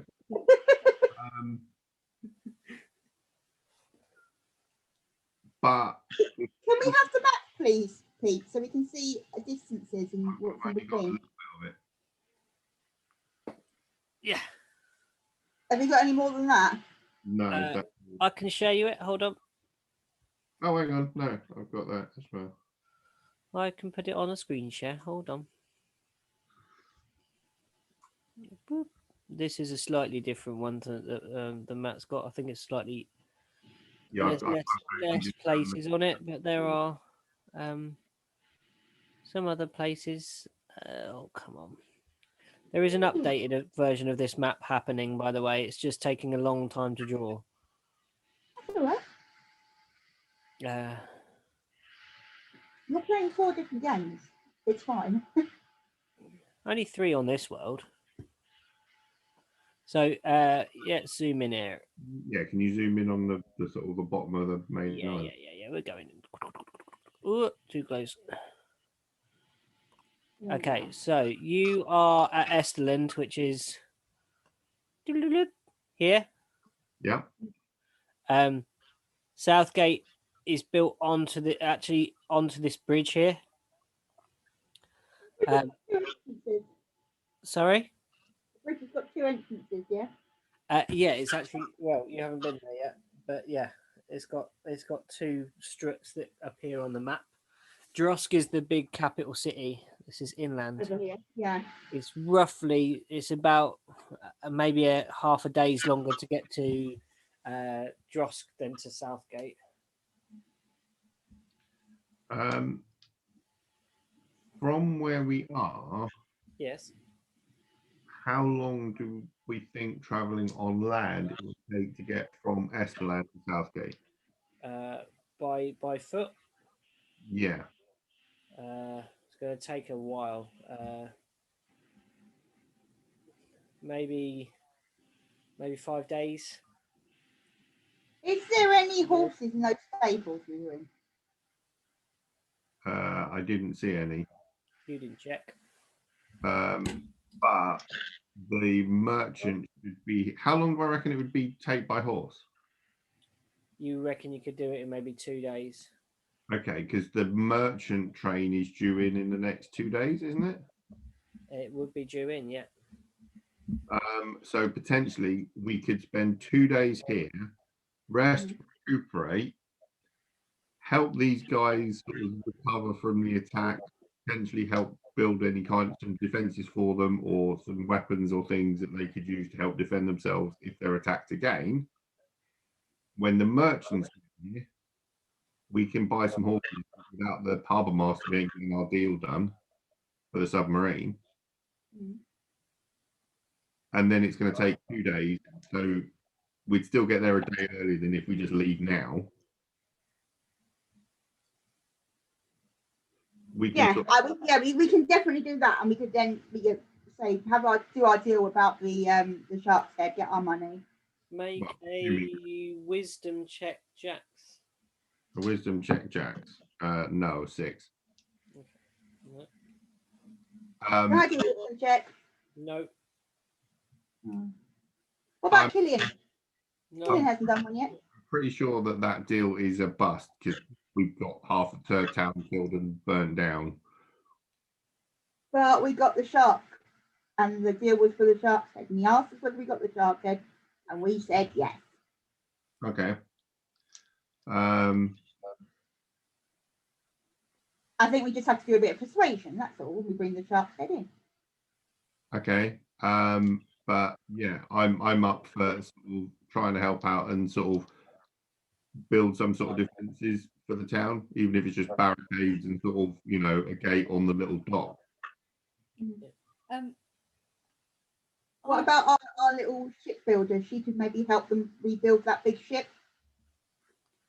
I'm going to go back to the boat, inform them at the boat what we've found, what's going on, and ask if anybody would be able to come on land with us and help us try and rebuild what was destroyed, try and help us forge weapons if we're able to, for them to defend themselves. What's the shipbuilder one called with Bolt? There is a shipyard shop that you haven't visited. Oh no, the woman, the one that's the Aluxis, yeah. There's Aluxith and there's Grench who built the boat. And Jackson Smith, he's proficient. Well, he's actually extra proficient in smithing. Yeah. So we could sort of certainly help make weapons and stuff for them. Have a team that helps rebuild the boat, and we have a team that are smithers, essentially weapon builders, and then we have a third team that are just helping repair and barricade the set up defences. Would our boat fit in the little harbour? I'm just asking. Could we get our boat in the little harbour? It would bottom out. You decided that even at high tide, unless it's an especially high tide, if you try to bring it in, you might be able to use it as a barricade across the front of that space. What I'm thinking is if we could potentially get your boat into that little harbour area, use the wreck of the one to sort of barricade it and block it, then the crew can help reinforce and sort of act as a defence for the town. Yeah. We can equip them. Dante could lead them. Okay, Killian, make an Arcana check for me, please. Okay. And Jax, make a just a sort of straight up charisma check, please. Straight up charisma check for Jax. Yeah. Jack's like, yeah. Jax has Charismatic, are we? And Serial, where are you in this process? What are you doing in this process? I am going to help the team with the fixing and the barricading of the little dock. harbour. Yeah. Okay. I rolled a 13, so 12. Yeah, you managed to convince the people of Esterland that the ones that are remaining that you will help defend, help them build some defences. they guide you to the shipmasters, the shipbuilding, the ship shop, basically, and there is a forge in the back. The flame is out, so you set to work getting it up to speed and up to temperature, and strip down from all your armor into your sort of base clothes to start working at this burning forge. I'm actually Ian- keeping the armor on because I need it because I need the rune bonus. Okay, so you keep that on. Sorry, I was just trying to create some sort of beautiful sweating half orc kind of pounding at an anvil. I just thought that would be quite a nice moment. You, Killian, you climb aboard the plesiosaur slayer, and you bring your rune. Place your ring upon your finger and focus your force onto it, and you manage to get it to the space in between. But you can't take it any further. You can't take it into the harbour. Right. You've kind of got it wedged in the front. But isn't that where we wanted it? I think the idea was to take it inside. That was just a suggestion because if they can get into it, they can set it on fire and burn it down. At least it's better to have the boat protected to some degree. But if that's as far as we can get it, that's as far as we can get it. Yeah. Sorry about that. I just thought I'm gonna pop onto the boat while it's now sort of in the outer dock, and I'm gonna get the shark's head. Yeah. And I'm gonna take it to the merchant, and try and do a persuasion to persuade him that although it wasn't the outcome we had foreseen, at least we managed to kill the shark man. Okay, so you take this stinking bag with you up the harbour, and you don't see him. He's Oh, he's still being treated. You make that assumption, yeah. Okay, I'll put the stinking bag back on the boat then. Ariel, you might also want to go and have a chat to the herb lady and see if she can do any potions of like swimming or water breathing or anything like that.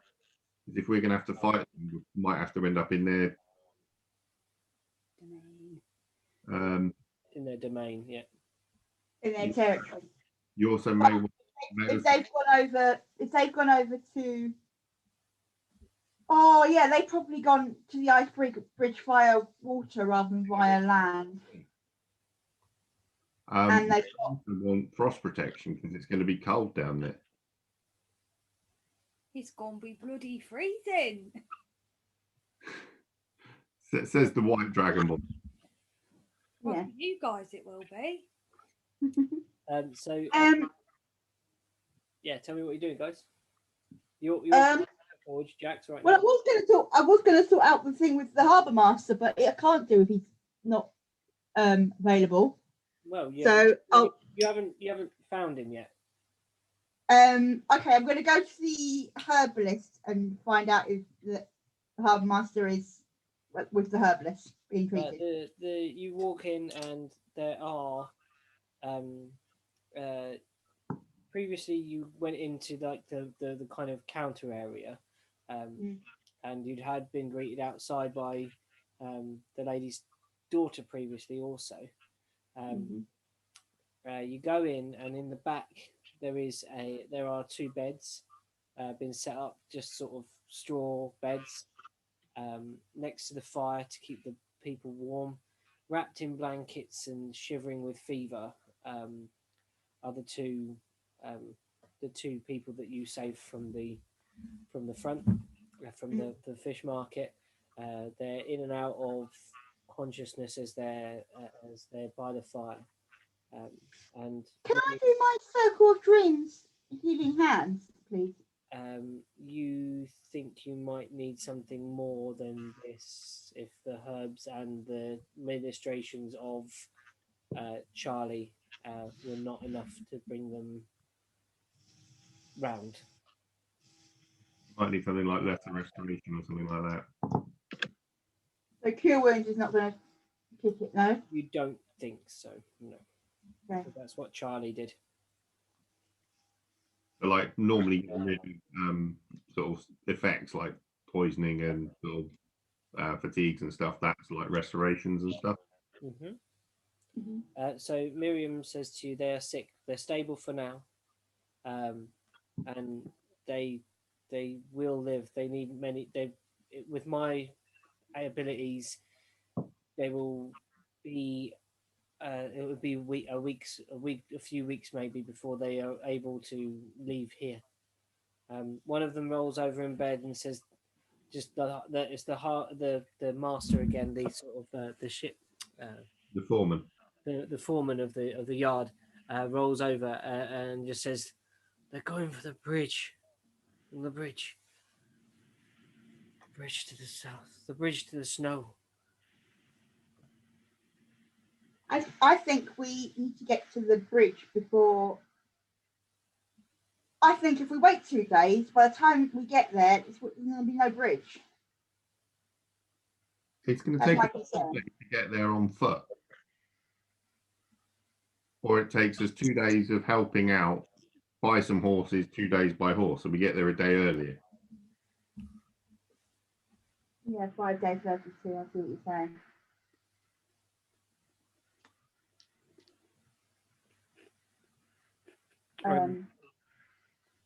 Yeah, I don't think we've got a choice, have we? We're going to have to do it that way. But we might end up getting there and they've already destroyed the place. Yeah, but there's Southgate down there. I'm assuming they have some guard and things. You know, if there are merchants that use this bridge to go between the two land masses, then just because we know about it doesn't mean we're the only one that will be dealing with it. Yeah, only one's defending it. I see what you're saying. Yeah. Okay. So I can't do the harbour master. We're waiting around for. So I'm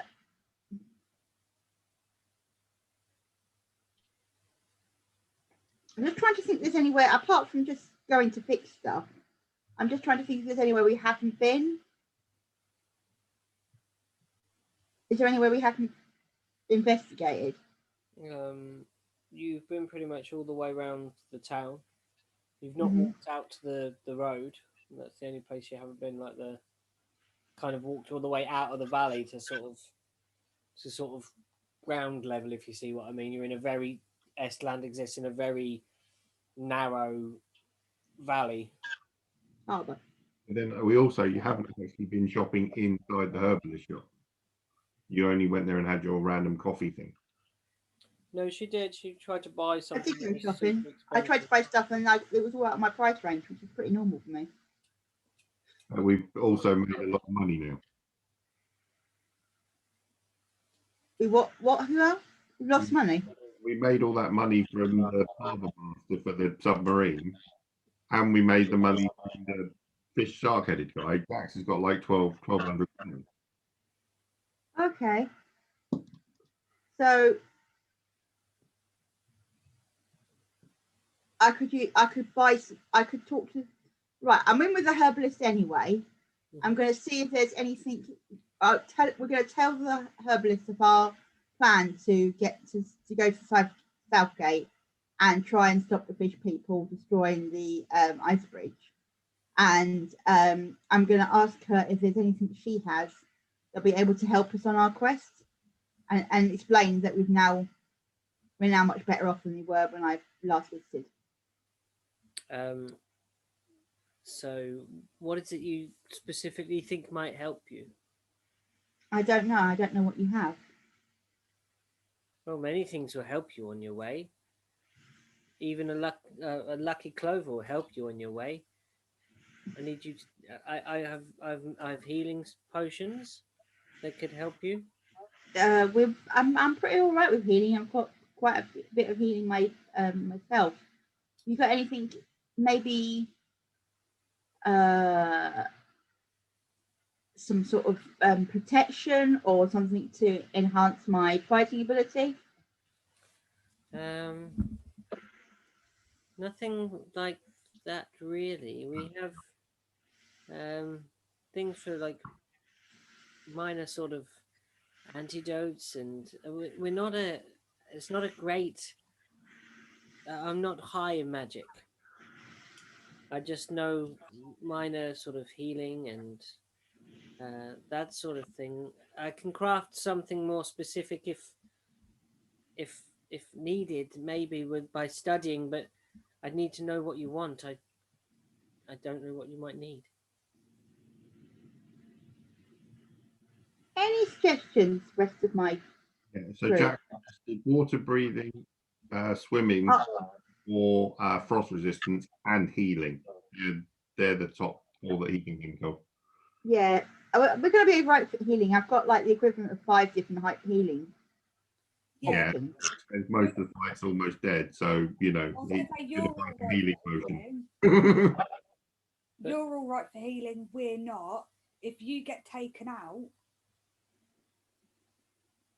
We've got Charles. Charles also heals quite a bit, doesn't he? He's a cleric. How many have you got cures as a cleric and cures as spells, Charles? He hasn't got anything innate. It's all spells. Or spells, okay. So if you use up his spell slots in a long battle Mm. or an extended amount of time where you can't rest, same with you, Mm. you won't be able to heal. Well, so what is her name? What is her bliss lady called again? Muriel. Uriel. So anything that would be useful as far as a healing potion is concerned, and anything that would enable us to maybe swim faster or breathe underwater for a longer length of time than normal. A potion really- of water breathing.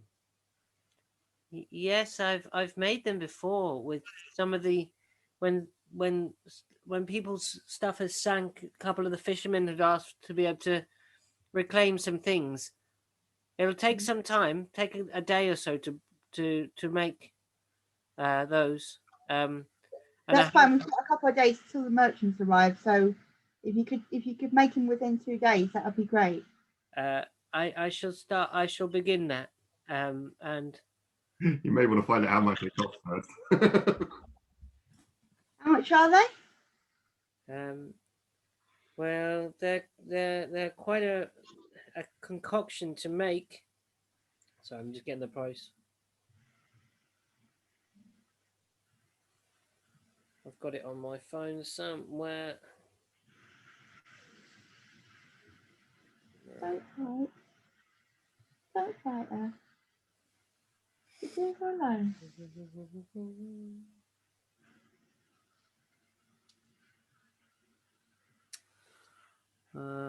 Okay, there we are.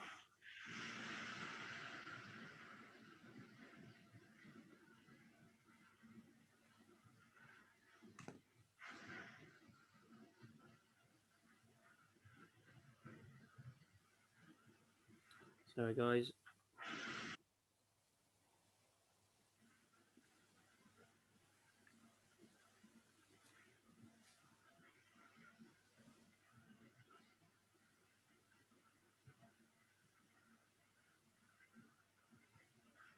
Oh, why won't it let me search this document? Sorry, hold on, guys. I've got to find this stupid thing. What?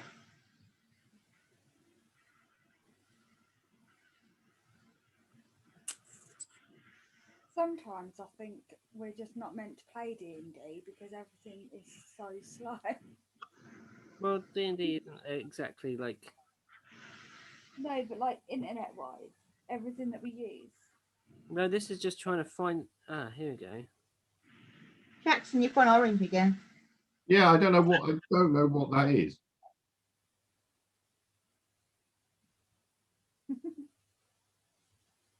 You've been tangoed. I said that to my cousin the other day and she didn't know what I was on about. I was like, Oh my god, I'm old. I like kind of old. I was like, Google it. You can Google the Tango Orange Man ad. and sort of show people. And the Tizer advert. But yeah, I said to it was to Isabel. Yeah, I said to my cousin, I was like, "Oh my God, you look like you've been tangoed," and she was like, "What?" And I was like, "It looks like you've been tangoed." And she was like, "What are you on about?" I was like, "Oh my God." It's only just in your age range. No, I remember it. Like, but yeah, because we used to say to my older cousin all the time. She used to use so much fake tan. She says they're going to be a couple of hundred gold each. Yeah, we can afford that, can't we? They're 200 each. Yeah. Yes, please. Can she do a bulk buy? Yeah, if we all get one, can we get one free? How many do you wish to purchase? Well, the 4 of us plus Taj? No. Plus, So Jax, Serial, Killian, Charlie, Alexa. Alexa. Are we leaving Dante here as a sort of to take the lead of the defense? You don't know at this point. I think Dante better come with us because, like, So we might need him. we're looking at 6, and that's 6 hours underwater. That's 6 lots of 1 hour underwater. Mm-hmm. So see if she can do 6 for 6 for 1,000. Make a persuasion check.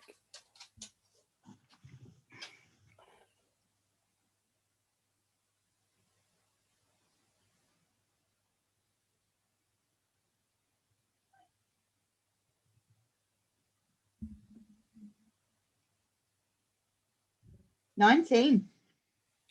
Yeah, she agrees to those terms. So, 1,000 for 6 potions. You cross back to across the square, and she says she'll prep you some healing potions as well. Part of the same deal. Not on the same price. She's they're 100 a pop. Maybe get 4 of those between the 6 of us. I mean, I'm assuming they're the basic, the 2d4 plus 2. Yep. I would say we probably want. I don't know if anyone else has any healing potions, but I know that I'd want at least 2 just for me. What do you say, Kills? But I think between myself and Charles, I think we'd be all right.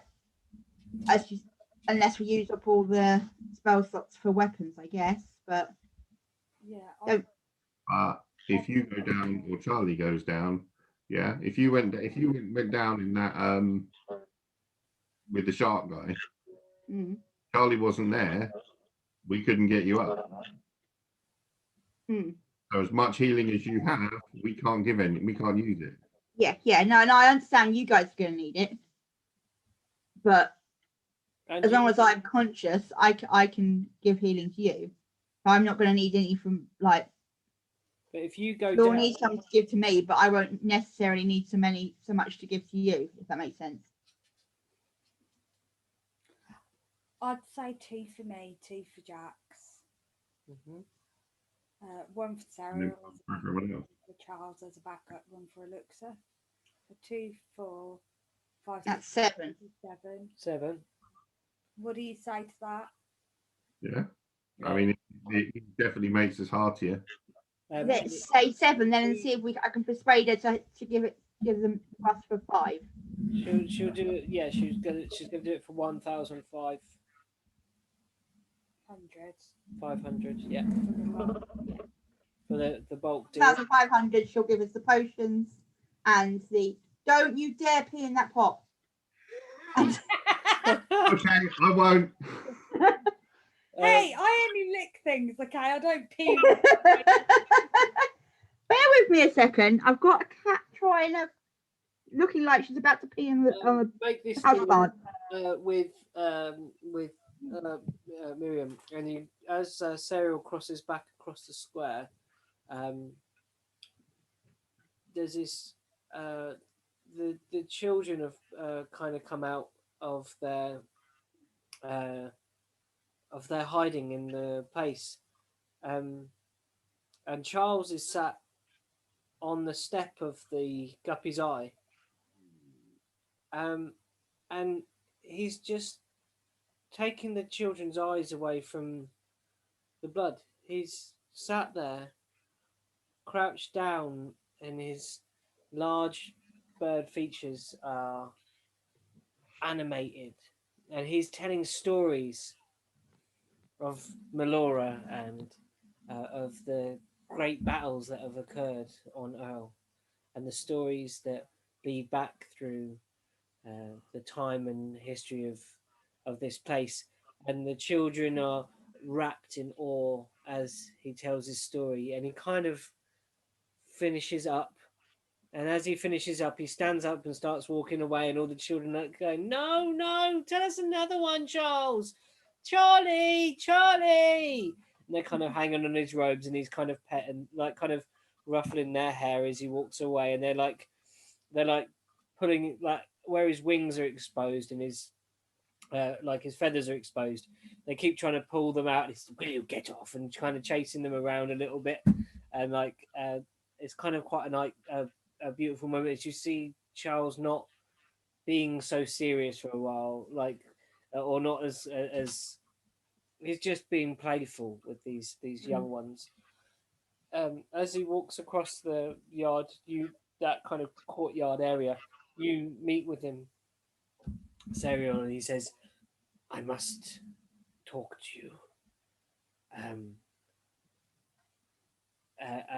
you and him come across Eluxith on the way, and Eluxith has a strange look to her, and she's standing with Dante. Right.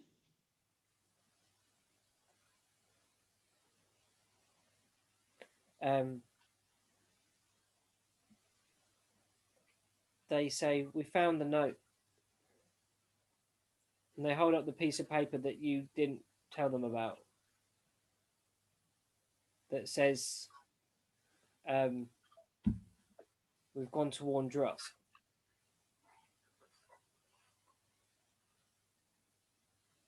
Right. We found this in the harbour master's room, in his dwellings. And Alexis says, "Drusk is my home. What are they warning them of?" "I must go. I can't. My brothers and sisters, I can't not be there for them." So you want to go with Charlie and Dante to Drosk? I must leave you. I'm afraid. I must go and find. I must see if at least I can try and help whatever it is that. If something like this could happen here, could it happen at Drosk? I couldn't see that place in flames. Charlie, do you want to go with her? I believe my place is with you. With you and Jackson and Killian. Dante has offered to go. Their hard feelings are under the bridge now. There is a bond forming here. There must be light and quick, and that's not me unless I'm flying.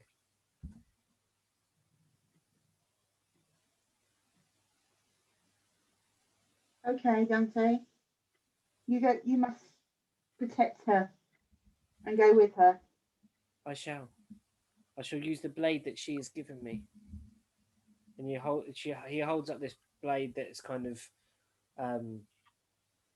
got little like bits of the boat kind of wrapped into it, and it's just kind of made out. It's beautifully crafted, but you can tell it's made out of old things that she's found around the place, and with her artifice ability, kind of molded it into this beautiful looking thing, like something that was probably going to be thrown away, like old bits of fish hook and stuff, and she's crafted this elegant blade out of it. And yeah, they wish to go. They wish to leave now. So I give them my blessing and say that I will let the rest of the crew know where they are going. And I hug them both and wish them well. I should say goodbye to everyone first. She walks back down towards the harbour, and she comes across Jack's in the forge. The heat is getting up, and you have the anvil is sparking as you wield down a hammer upon yet another sort of rudimentary spike, which you are shaping round the haft of a pole of a rowing oar. And she says, Jax, we found this. It says that the harbour master, and I'm guessing they've gone with the submarine. They're going to Drosk. They're going to Drosk somehow to warn them of something. My brothers and sisters, I must warn them. I know I'm not welcome, but I must try. I still love them. Okay. Isn't Drosk inland? It is inland, yes. How are they going with the submarine? I don't know. It's what the note says. Are there any rivers? Sorry, say again. Are there any rivers that you know? I think I've got like the Outlander. I know little maps and geography and stuff. There are some rivers, but nothing that you could sail the sub up. You think that they might have sailed to a safer. Make a wisdom check. 9. You think that if this port was compromised, they may go elsewhere. Okay. I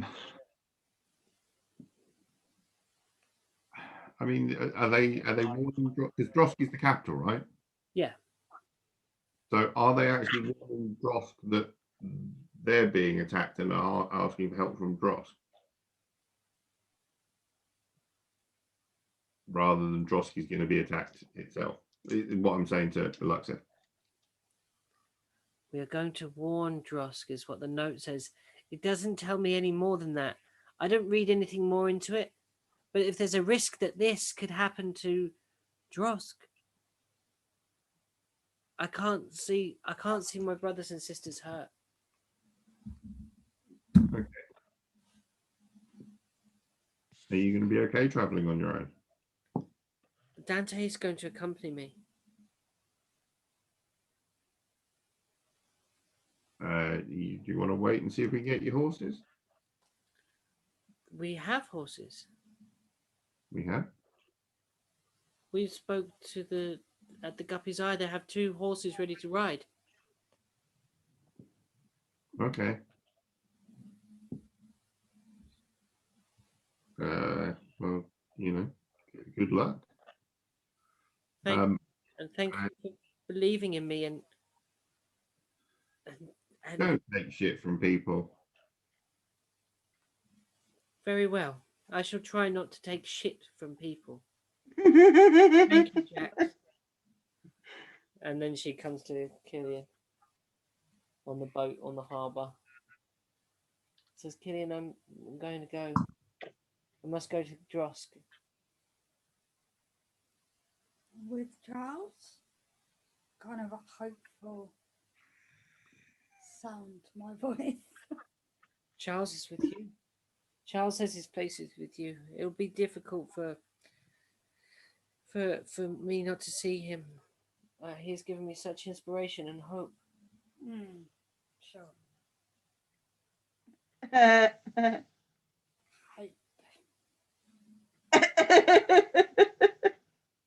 You have a strange look about you.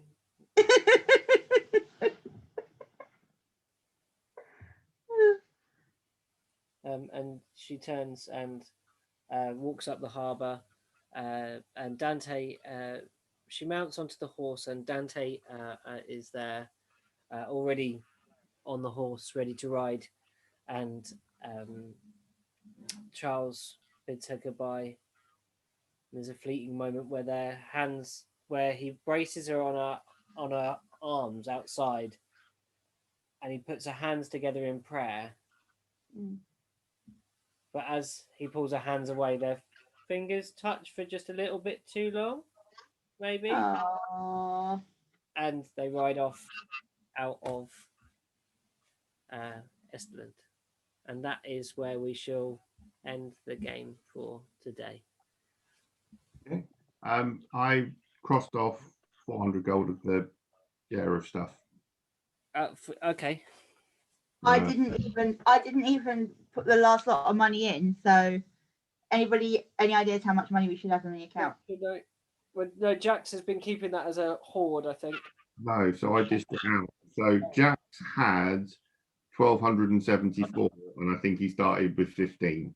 So I think since Jax has been in the group has made 1,260, and we've still got a party of 177. I've got 370 written down, and an extra 5 gold that I picked up off the floor. Yeah, that was from the hoard that we just divvied up. What? That was from the hoard. We got paid 4.5 grand from the boat that got split however many ways. We then got like sort of 1,900 and something from the shark-headed guy, and you got your extra 5. So what was it? 12. You probably had money. You had a bit of extra stuff from when you went to the whatever you did for the mayor. Yeah, so you guys have had more money than Jax. Jax has only had starting. What? Okay, so how much have you got? Has Jax got now? Jax now has, because I just spent 400, so Jax has 874 at the moment. I'm gonna do 874 plus 370 plus 5. No, because that money's come from. Hold on, let me just have a look. I shall. So well, the same as what Charles has got. I'm so confused where I'm at with the money, because I didn't keep track of what we've been getting when. Okay, so you should have. I think we had 900 from the sale of the boat, the submarine, 390 from the shark-headed guy. Yeah. Which makes 1,280. 1,290. So if you add 1,200 to yours, you're probably going to be about square. But then you've got to minus off the. Well, there's 1,100 left of the potions bill, but we're going to have more potions now because 2 people have left. Yeah. So we've bought 7 healing potions and 6 water breathing potions. So yeah, if you add it on as like 1,200, and then minus off what's the share of it between the. So there's 1,100 left between the 3 of you. Yeah, 1,100 to pay between me, you, and Charlie. Yeah, but 1,100. So I added 1,200. So you're going to basically pay 360. I was going to say each. 300. Yeah, I was going to say it's like 365 or something stupid like that. So we take off 365. 366. Yeah. 366 removed. And that, so we've actually That got is- 2 spare water breathing, and I've got 2, Killian's got 2, 1 for Charlie, 1 for you. So there's a spare healing potion as well. There's 2 spare healings. 1 for I thought we get 7. Yeah, 2, 4, 2 for 5. me, 4, 5, 6, and there were 7. Oh, I thought we were getting 1 for Dante and 1 for Elixir. So we've got one healing potion spare and 2 water breathing spare. Yeah. Sarah will get. We'll put those in the kitty, and then the rest of the 3, 6, will go in our inventory. 160. 366. Okay, cool. Brilliant. Really Okay. good. Yeah. Okay. So, yeah, the things you kind of decide where to go now is. Recording. Oh, did I stop? Oh, I thought I stopped it. Sorry. Oh, I stopped the share. There we are. Stop.